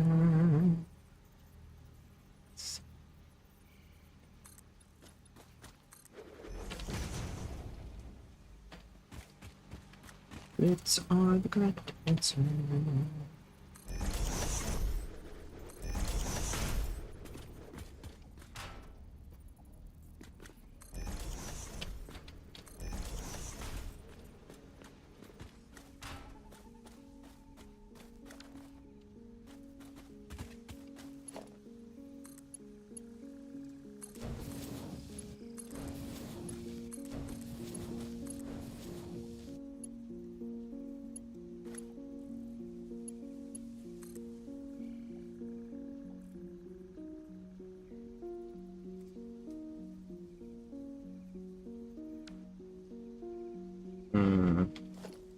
That's not gonna work. That only works when things are close enough to only need one belt between.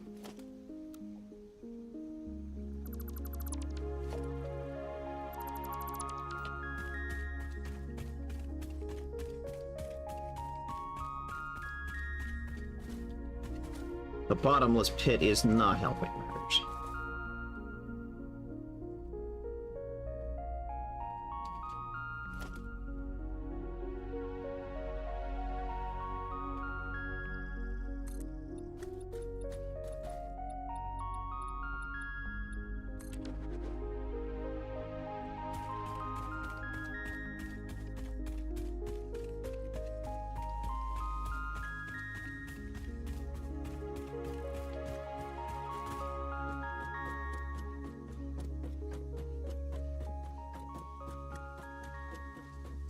All right, it is break time.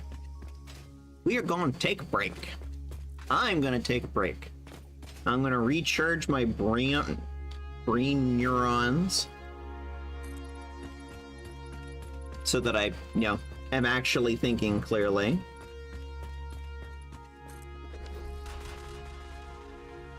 Rest my wrist a little. Grab a bite to eat and grab a drink. Be right back.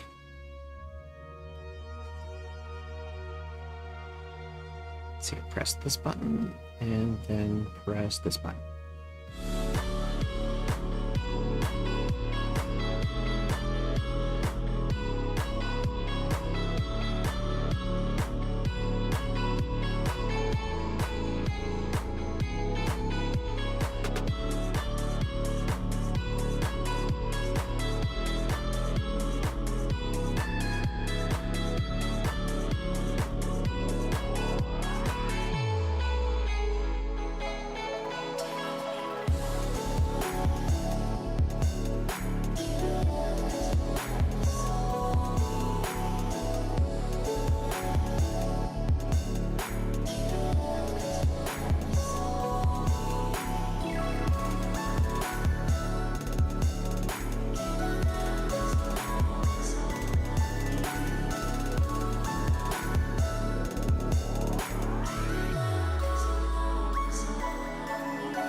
Put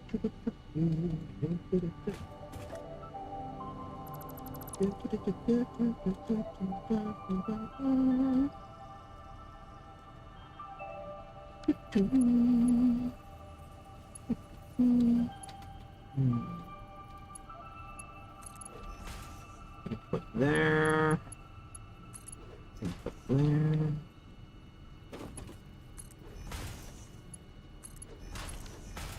Okay.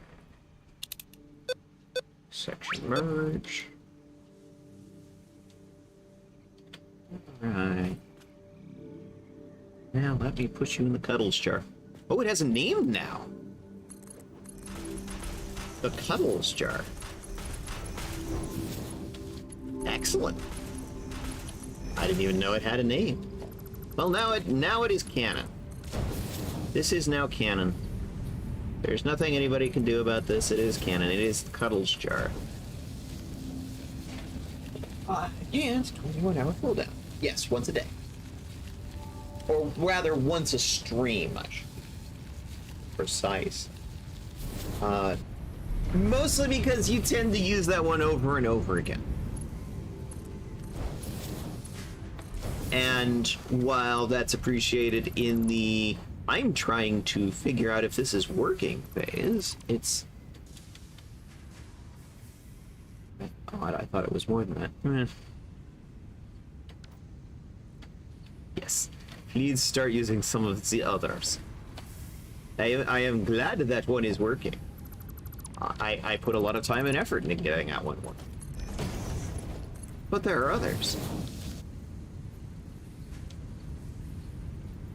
Let's see.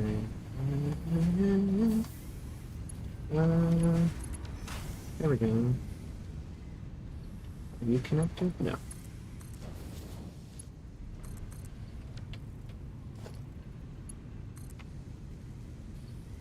Oh, missing the module. There we go. Now, let's see.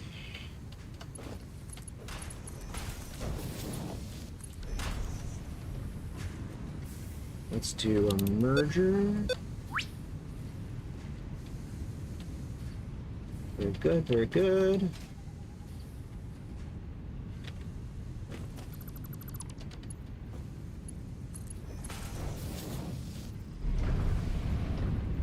What? Hang on.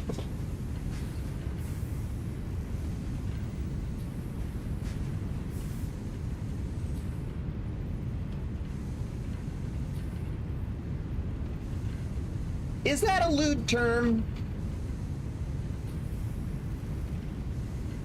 See, in Britain it's definitely not, but it might be here.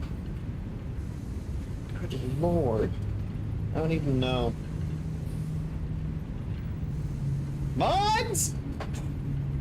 Give me your opinion.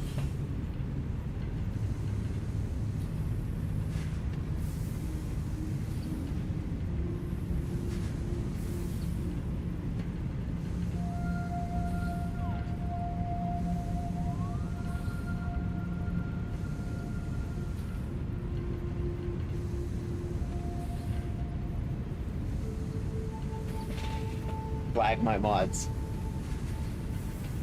Because I'll be perfectly honest, I don't even know.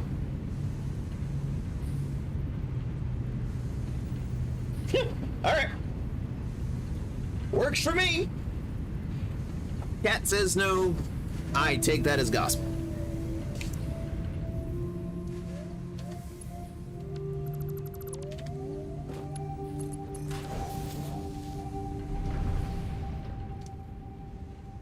You're good.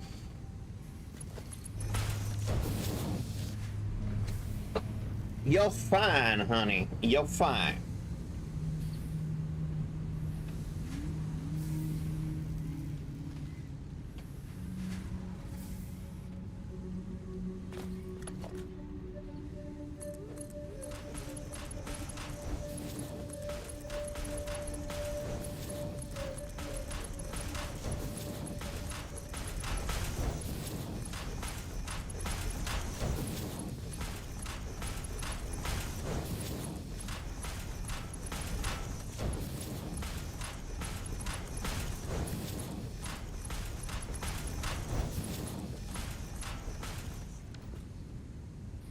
Out of frames.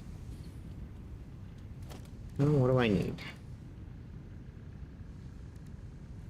2 inputs. 5 blocks.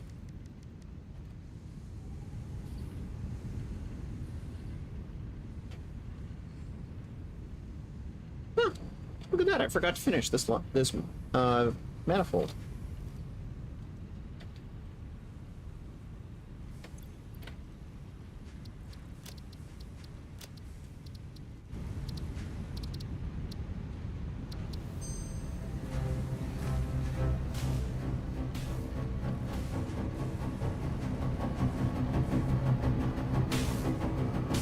This is another one of those sounds. Those sounds that just makes my autism go.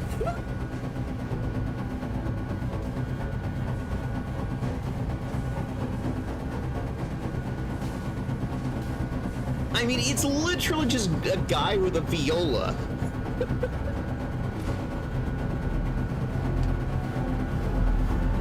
Playing like 3 different notes. And it's just sitting there playing it faster and faster.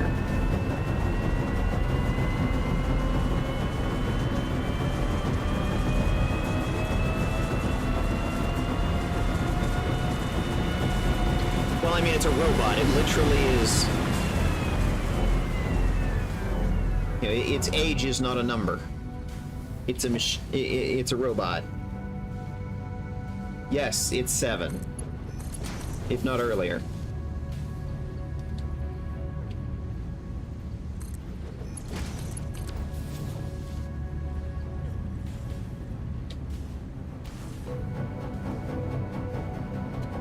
God damn, I love the sound on these things. It's just like some guy with a viola or a cello playing 3 different notes. And it's just like somebody's come in on the audio remix and added some reverb.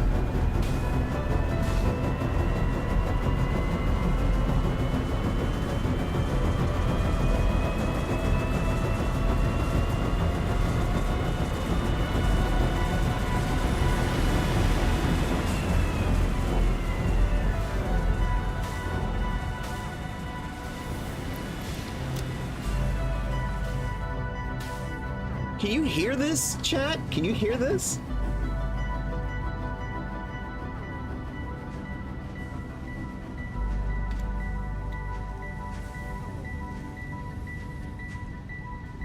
Come on, chat, talk to me. Can you hear?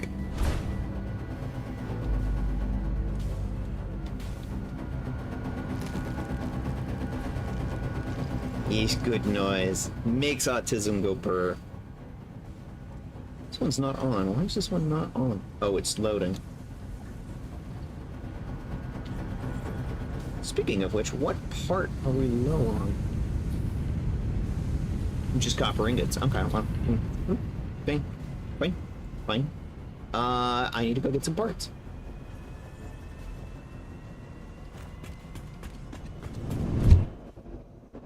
I'm off to get parts.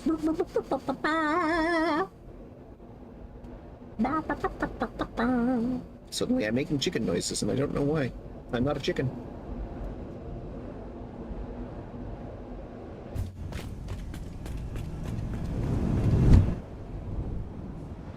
Chickens are food.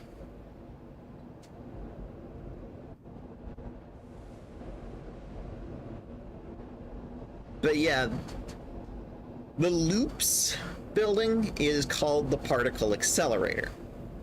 And it's basically, you know, Large Hadron Collider in a building, you know? Small scale down version, but, you know, essentially the same idea. You make the particle go a long distance by traveling around a loop a lot, over and over and over again, and speeding up the whole time, and then smash it into something else. In the Large Hadron Collider, they sit there and look and see what is left behind. Look at the trails. And that's how they do science. In this case, this machine from the best I can tell from the lore, is it's taking the input matter, somehow reducing it enough that it goes around the rings, it gets accelerated very quickly, and then gets magically attached to other things. Which, alright.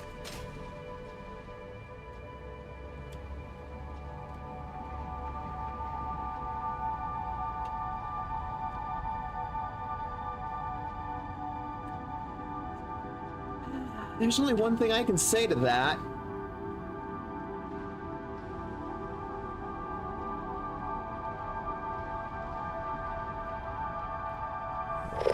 Oh my.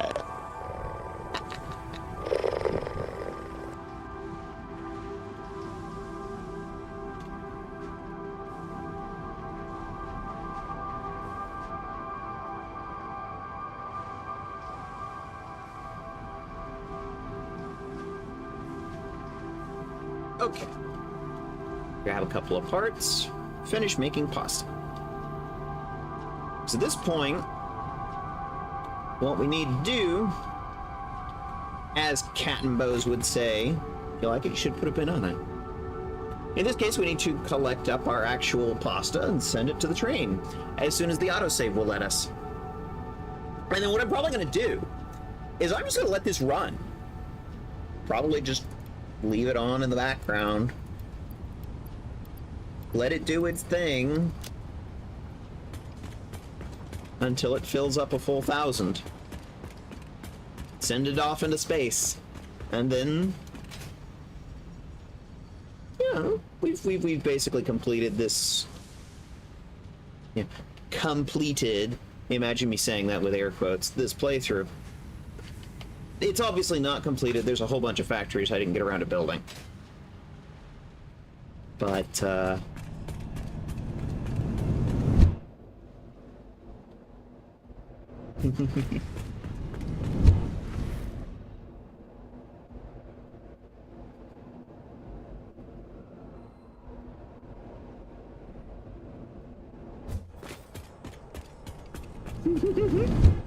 I mean, really, Lavos, it's just a matter of paying attention.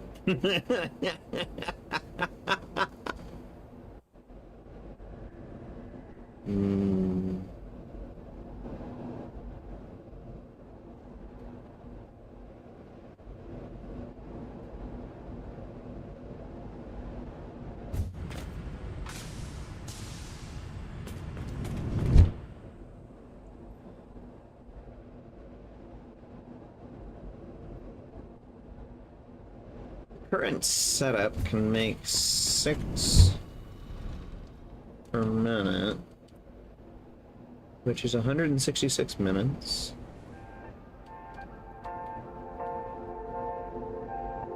Divided by 60 minutes in an hour, it'll be done in 3 hours.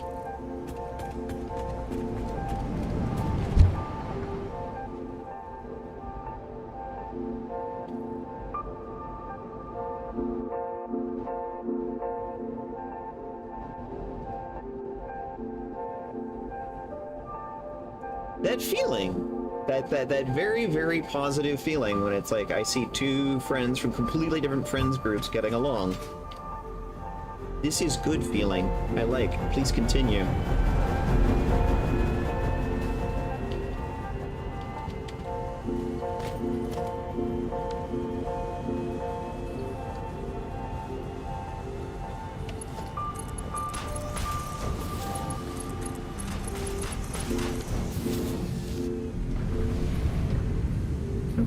There we go.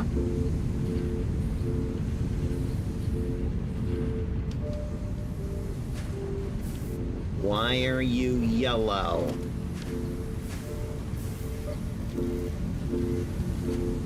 Oh, that's why.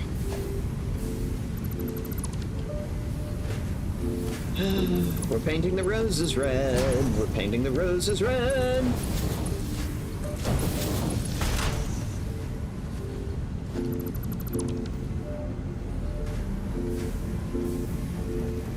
There we go.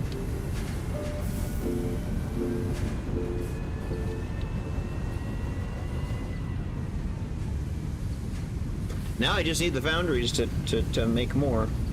What's stopping you? Nothing. Nothing. You're full. You're absolutely sodding full. Okay. Yeah. Well, carry on. See, now we just need to collect the output. Well, yes, because Tiggy is actually a member of that particular, God,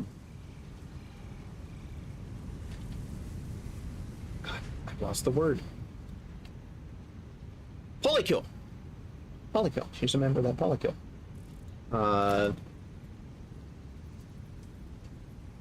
Catherine may not be, but that's okay.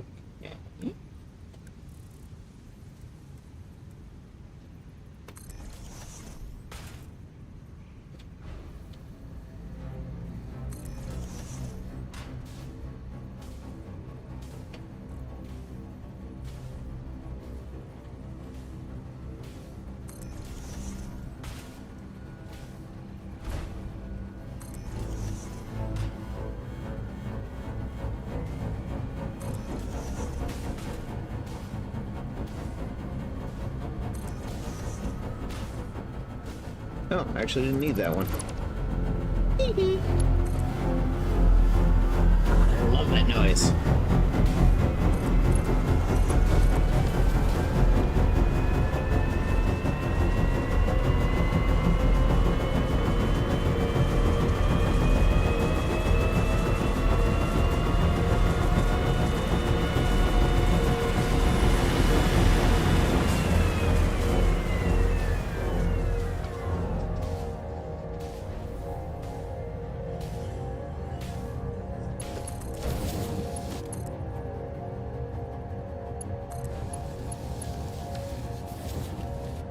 Look at these things, chat.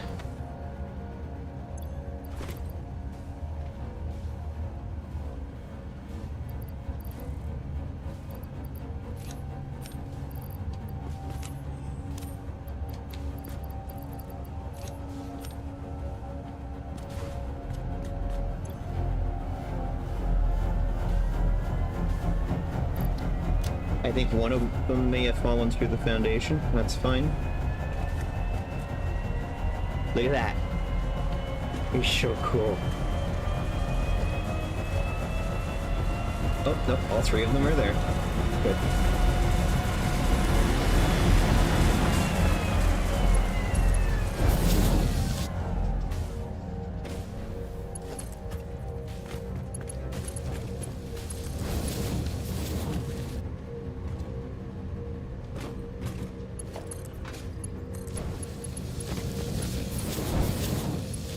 This is a manifold.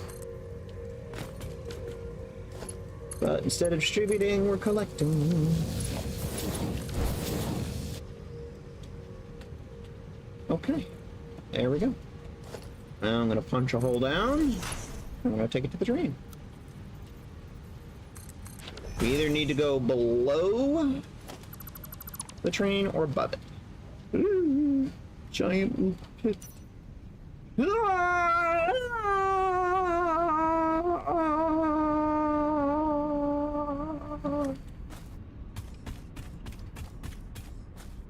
Okay.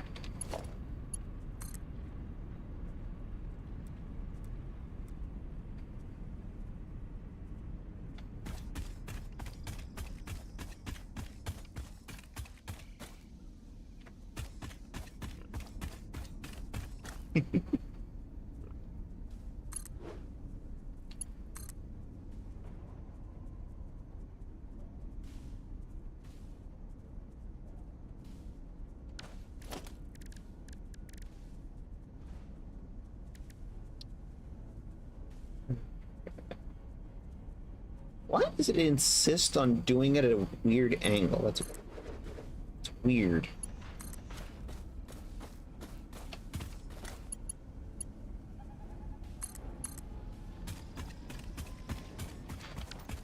Now the question is, where am I going with it?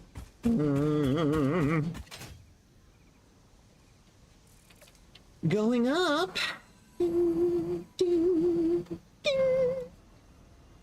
Okay. There should be a spot. Ah, here we go. Has to go in here.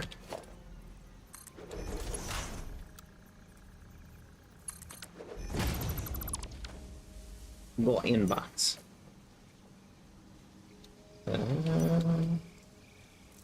Ah.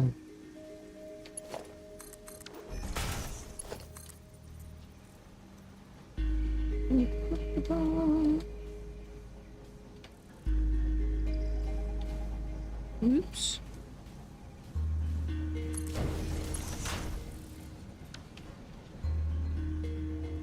So I knew I ended it on the red line.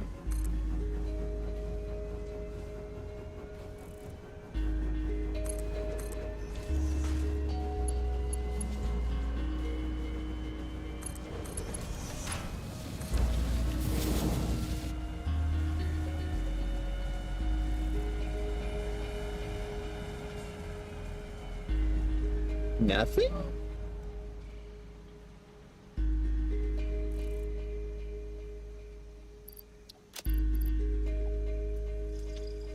Where'd it go?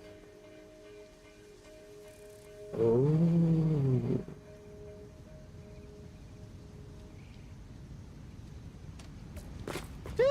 Here's a gap.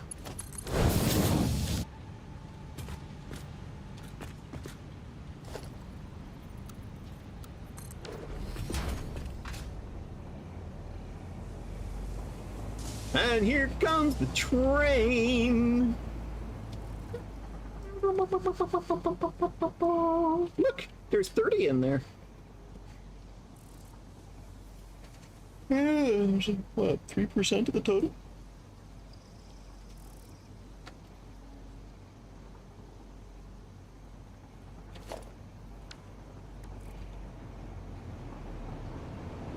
Well, 0.3% of the total. But yeah, that empty car. We gonna load it now.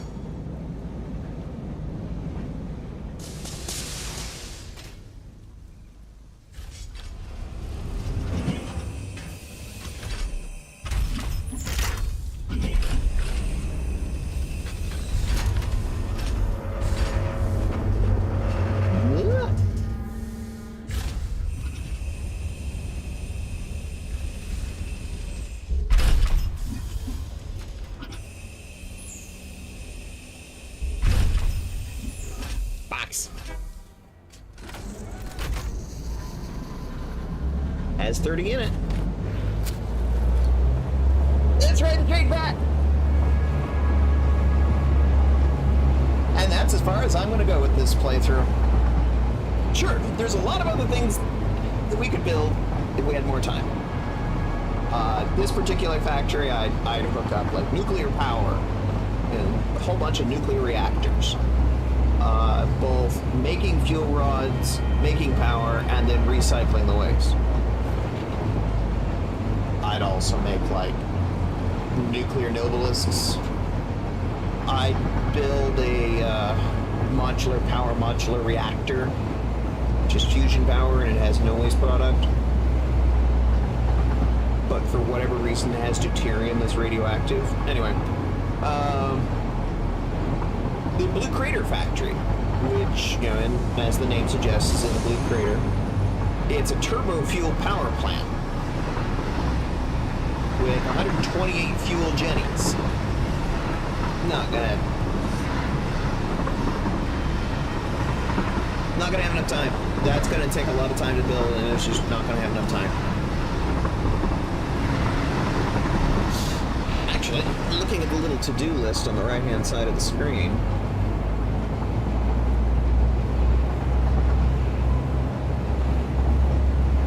we did build Coalinga. Coalinga is that heavy modular frame factory that we completed at the beginning of this stream. Red Dune C2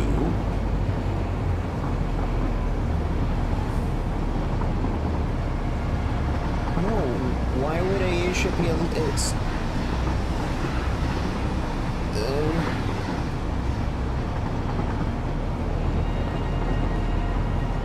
Anyway, Red Dune C2 is a second factory out in the Dune Sea, in the Dune Desert.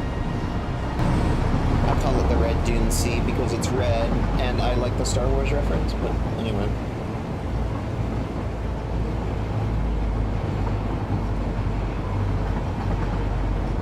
There's already a factory we built out there, which is the aluminum factory. Yeah, you're still not making sense, Lavos. I don't understand what you're saying. The second factory is an additional modular frame factory, but this one uses no screws. No screws. Uses oil instead.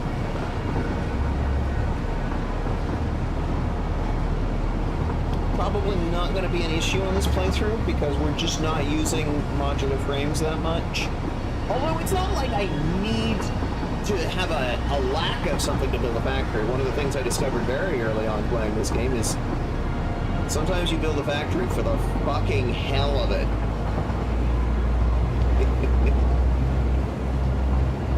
And Red Dune C2 is kind of one of those.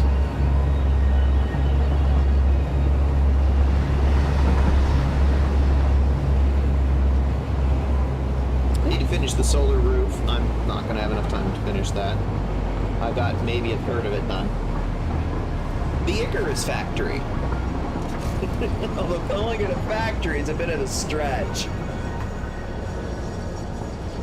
Actually, you know what? You know what we can do?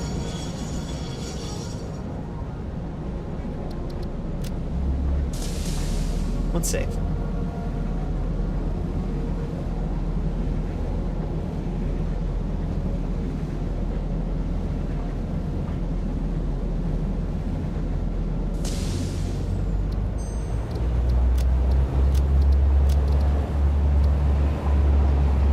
Because I have done this on previous saves. Let's see if I can find one.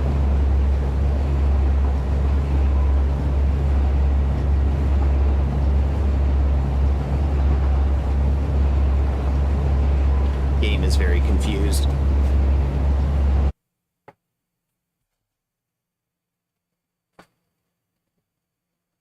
I just need to find one where I've finished an entire playthrough.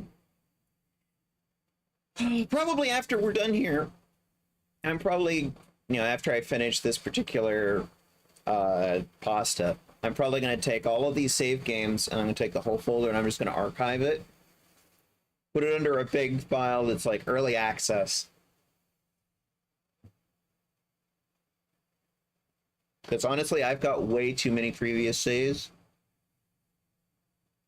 And oh man, look how long the game is taking to load some of these worlds. They're so big, so meaty. Oh boy. I'm really hoping I didn't just crash the game. Because some of these were really big.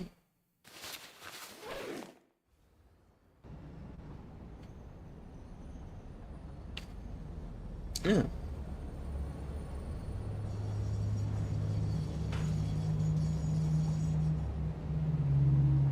No, this is not the right one. No, it looks like I was working on blueprints on this one.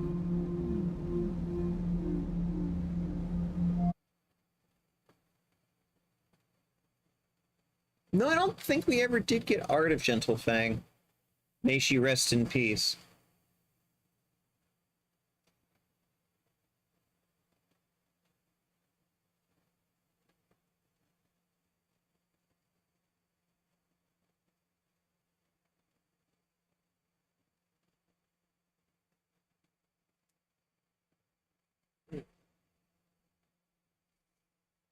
If I can find one where I've actually completed this stuff, I can actually show you what I'm talking about with some of these. It's really hard to do a justice to any of these when I'm just sitting here describing these factories and what they do, when I could just, like, in theory, show you, you know?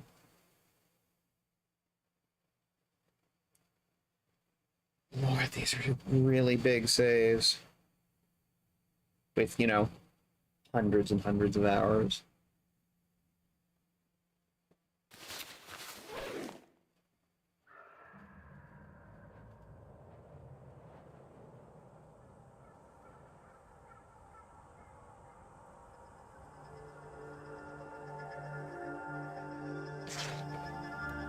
What?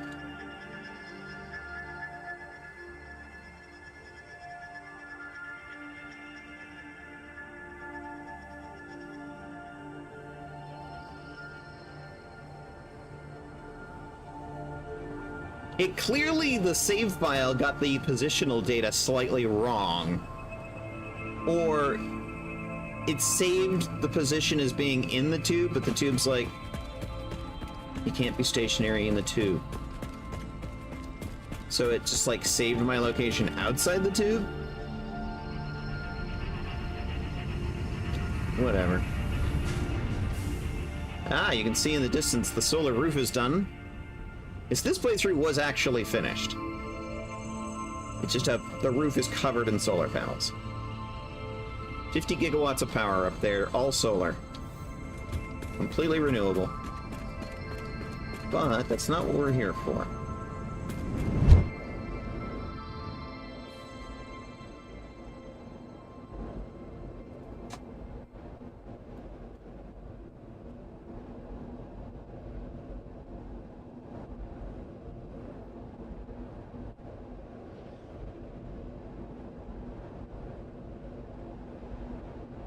This is a very old save. I want to say this is maybe a year old? No. What's the date on this? May. Yeah, big difference from January. Or a year ago.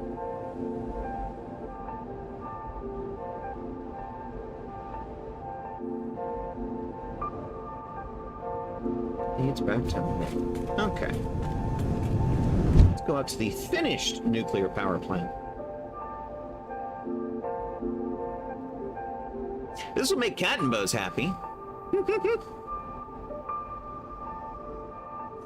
In this playthrough, I have put the trains on the ground. I stopped doing that not that long ago.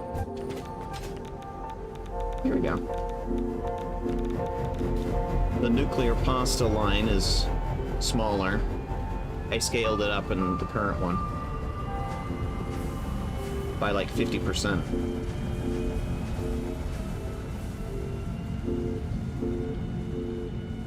But you can see there's so much more factory here. This stuff feeds into Point Tiger.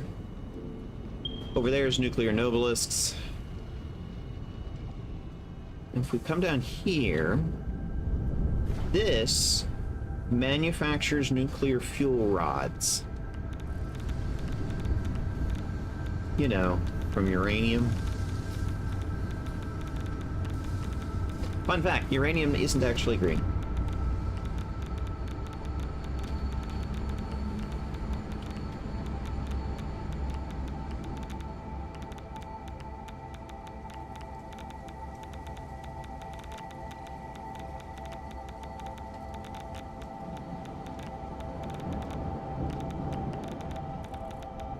And this section of the factory actually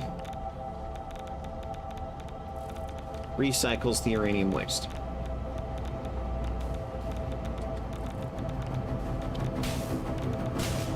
Turning it into plutonium fuel rods, which get shoved down an awesome sink. Nice and clean, nice and tidy. Come next week, we're not going to be doing it that way at all. Nope.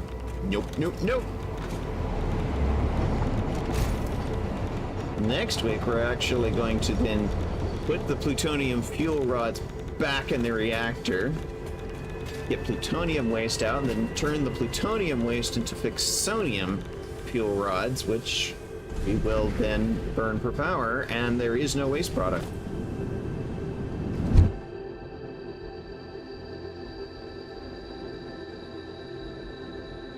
This should look familiar. That's the roundabout that goes out to Blue Crater.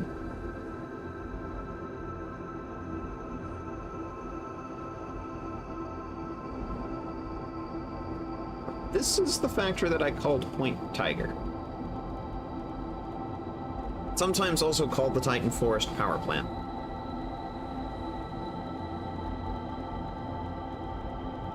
This is a big save file. It takes forever to do an autosave.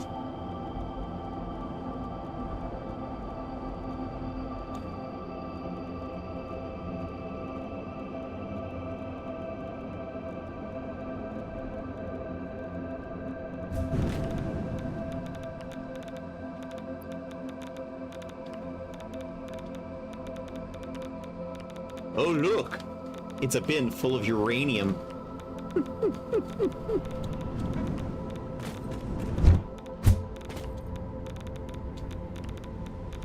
This is the Point Tiger factory, or Point Tiger, the Titan Forest power plant. That is the modular power modular reactor. It's 5 circular donut-shaped fusion reactors.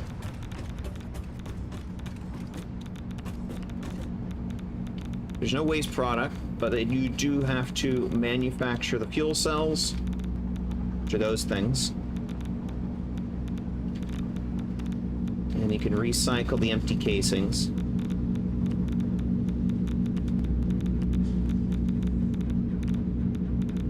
You have to make coolant to keep it cool. This is the thing I was complaining about earlier. Liquid deuterium. Listen to the Geiger counter ticking. Deuterium is not radioactive in its native state.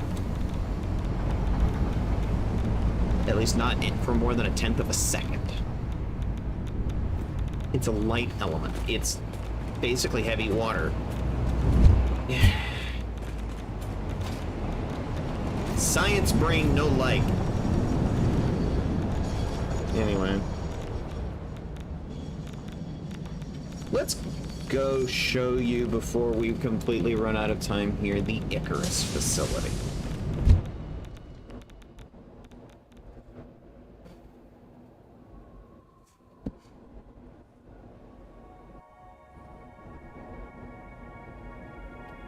Go out to North Forest. This factory will look somewhat familiar, because of course we built this factory. This is the North Forest factory. You already know what it makes. Mostly basic iron products and copper products.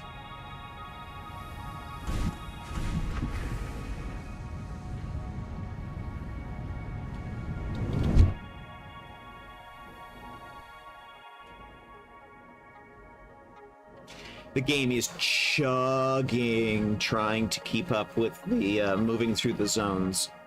It's essentially loading each area into memory and then having to offload it almost immediately.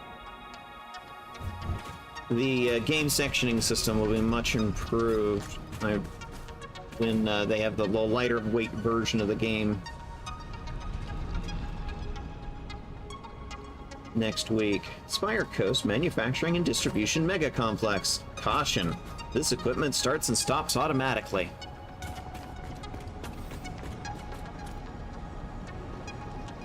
Doesn't look that different than the current one.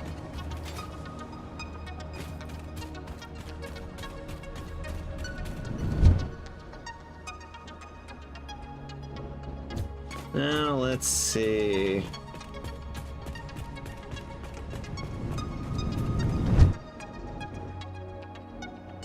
The Icarus facility. We're going way offshore. That is the Icarus facility.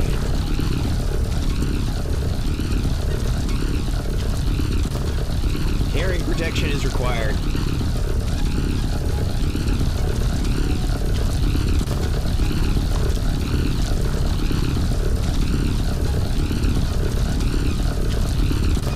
It's a giant solar energy collector.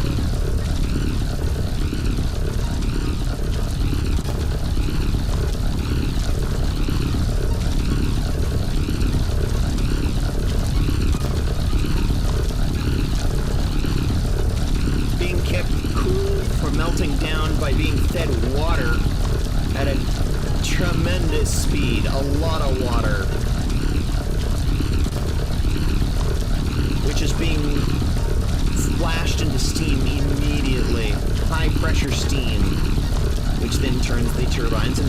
electricity. 15 gigawatts per turbine. And there are 6 turbines.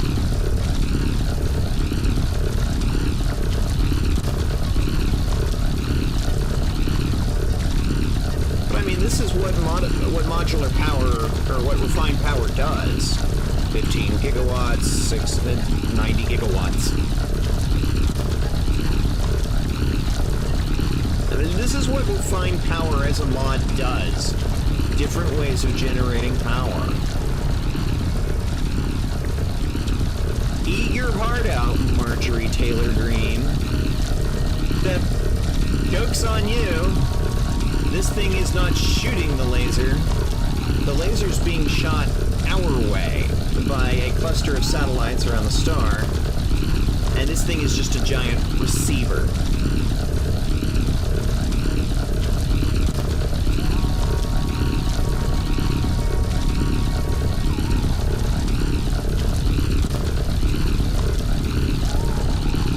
It's receiving 2,100 meters cubed of water per minute and outputting 1,800 meters cubed per minute of compressed steam, which goes into the steam turbines. It's also really loud.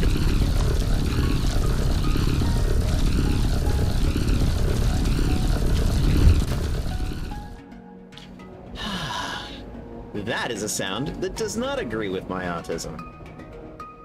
I spend as little time near that thing as I can get away with.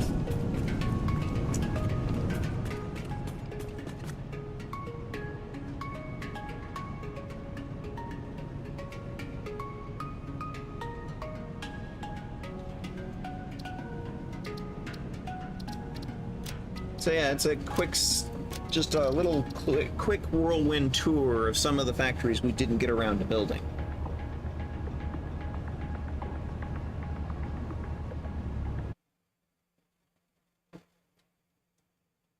The Icarus facility is very loud. My poor kitty ears. I need to invent earplugs for these ears.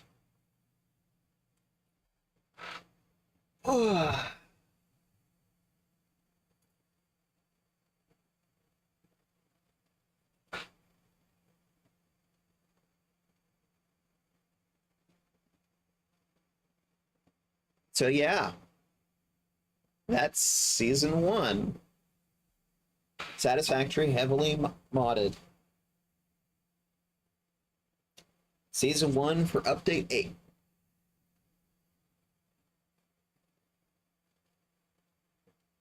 It's the last episode of season 1. Next week is season 2.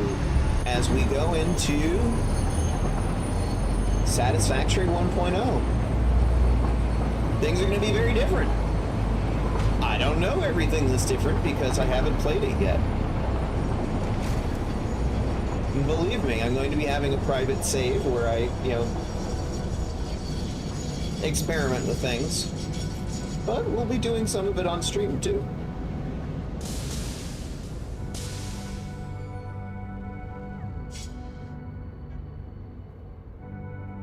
But this particular show was meant to be about the mods, to showcase mods and say, mods are cool, actually. Mods are fun. Mods increase the fun of the game. I need to set that to unload.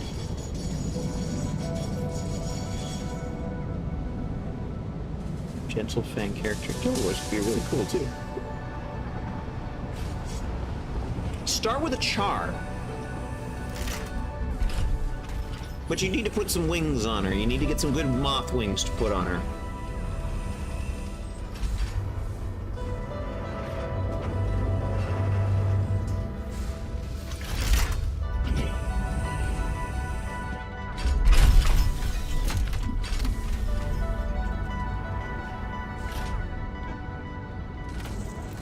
Whoop. Blink and you miss it. Jeez.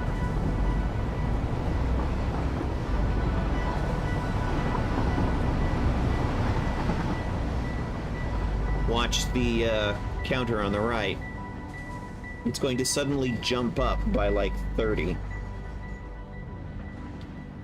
30 or 40 or whatever it was. Assuming I did everything correctly in hooking up that belt.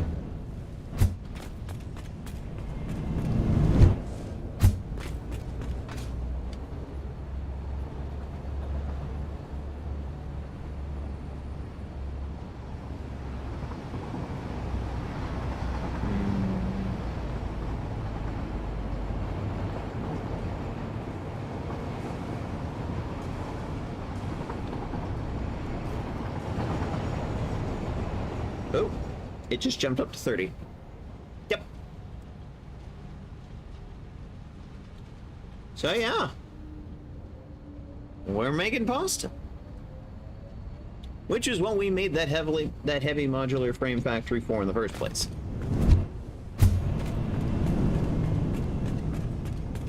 Not a terribly complicated factory. It's just the bin's still not full. It's slowly working on building it up. All right.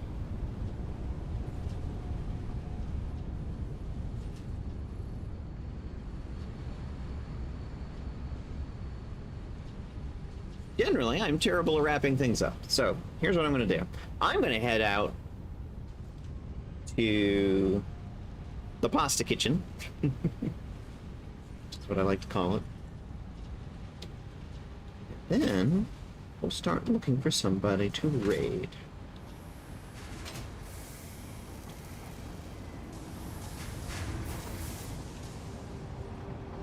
Because, well, as Porky Pig says, yeah, but that's all, folks.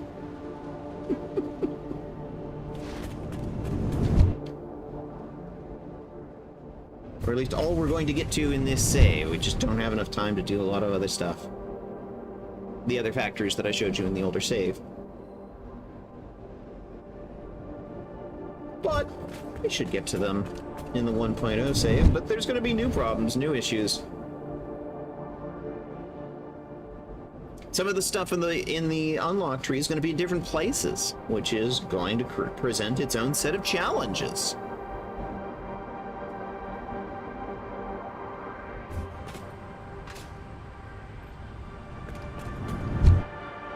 I may even do a series of playthroughs where I start in different starting places, and it's like everybody and their brother is like, North Forest is not a viable start location. Oh, shit. Less optimal, maybe, but not non-viable.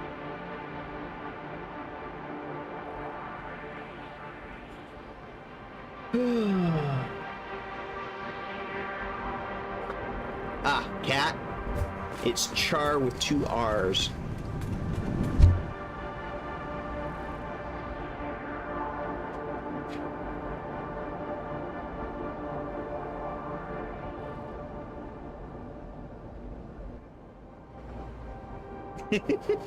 That's what threw me.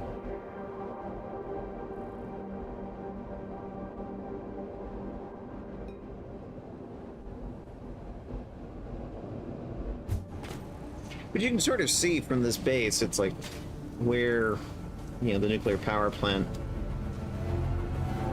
build would have come from this. It's like back there along that end of the valley, there'd be like 6 to 8 nuclear reactors.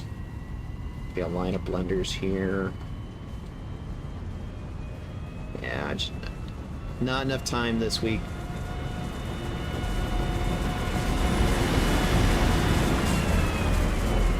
I said earlier in this series we may not make it. Not with everything I had planned. But hey, that's a good thing. That's a good thing. Because that means I have more stuff that we can do in the new 1.0 save. In the new 1.0 Season 2. Stuff that you guys have never seen. And that's good. More content. hashtag content, baby. So I'm gonna go park over here. Somewhere where I can hear the rings doing their thing.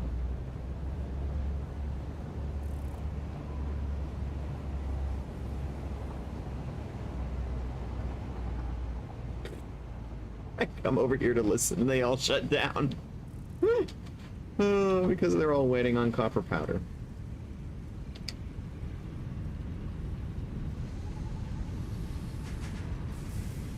I literally built you to make 50% more a minute.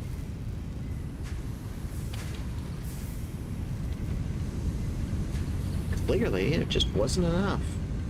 I'm gonna have to like double the size of the production line again.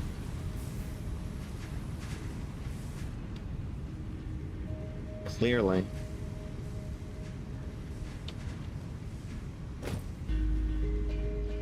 And next time, we're gonna have a whole bunch of fun new toys.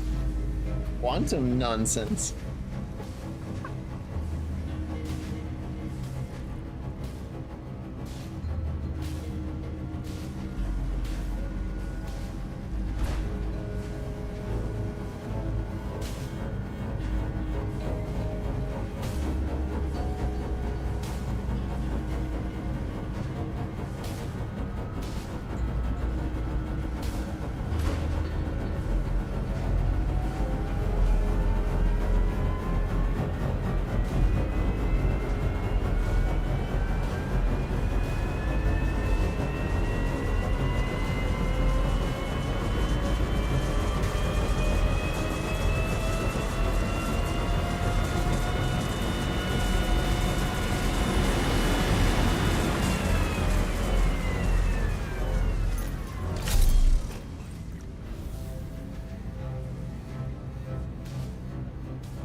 So,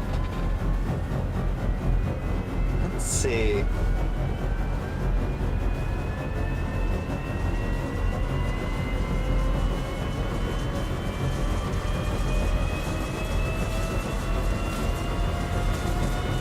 We did Lady Oka yesterday.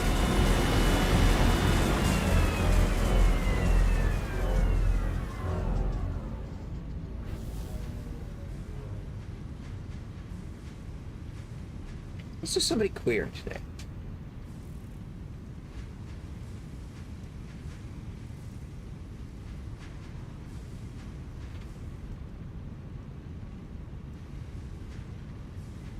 How about some Subnautica?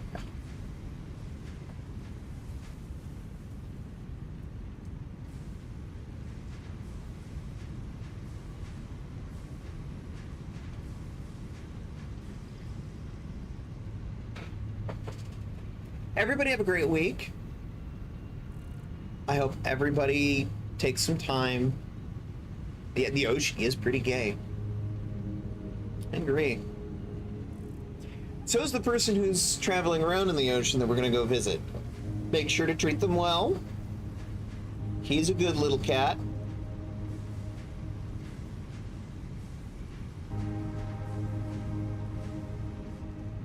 Everybody make sure to take care of yourselves. Have a good week. And I hope to see you next week on Tuesday for the debut of Season 2. Also, going to be streaming Friday. Friday morning, me and Cat and Bose are going to keep playing Baldur's Gate 3. And in the afternoon, me and Azure, Pyro style, we're going to be playing Portal 2. On Monday, TransXP TTRPG returns as we continue with Apocalypse World. And those 3 new characters. And I get to continue to play my little cat girl Gremlin. She's a lot of fun. And apparently art is happening for that. So, look forward to that. See you next week.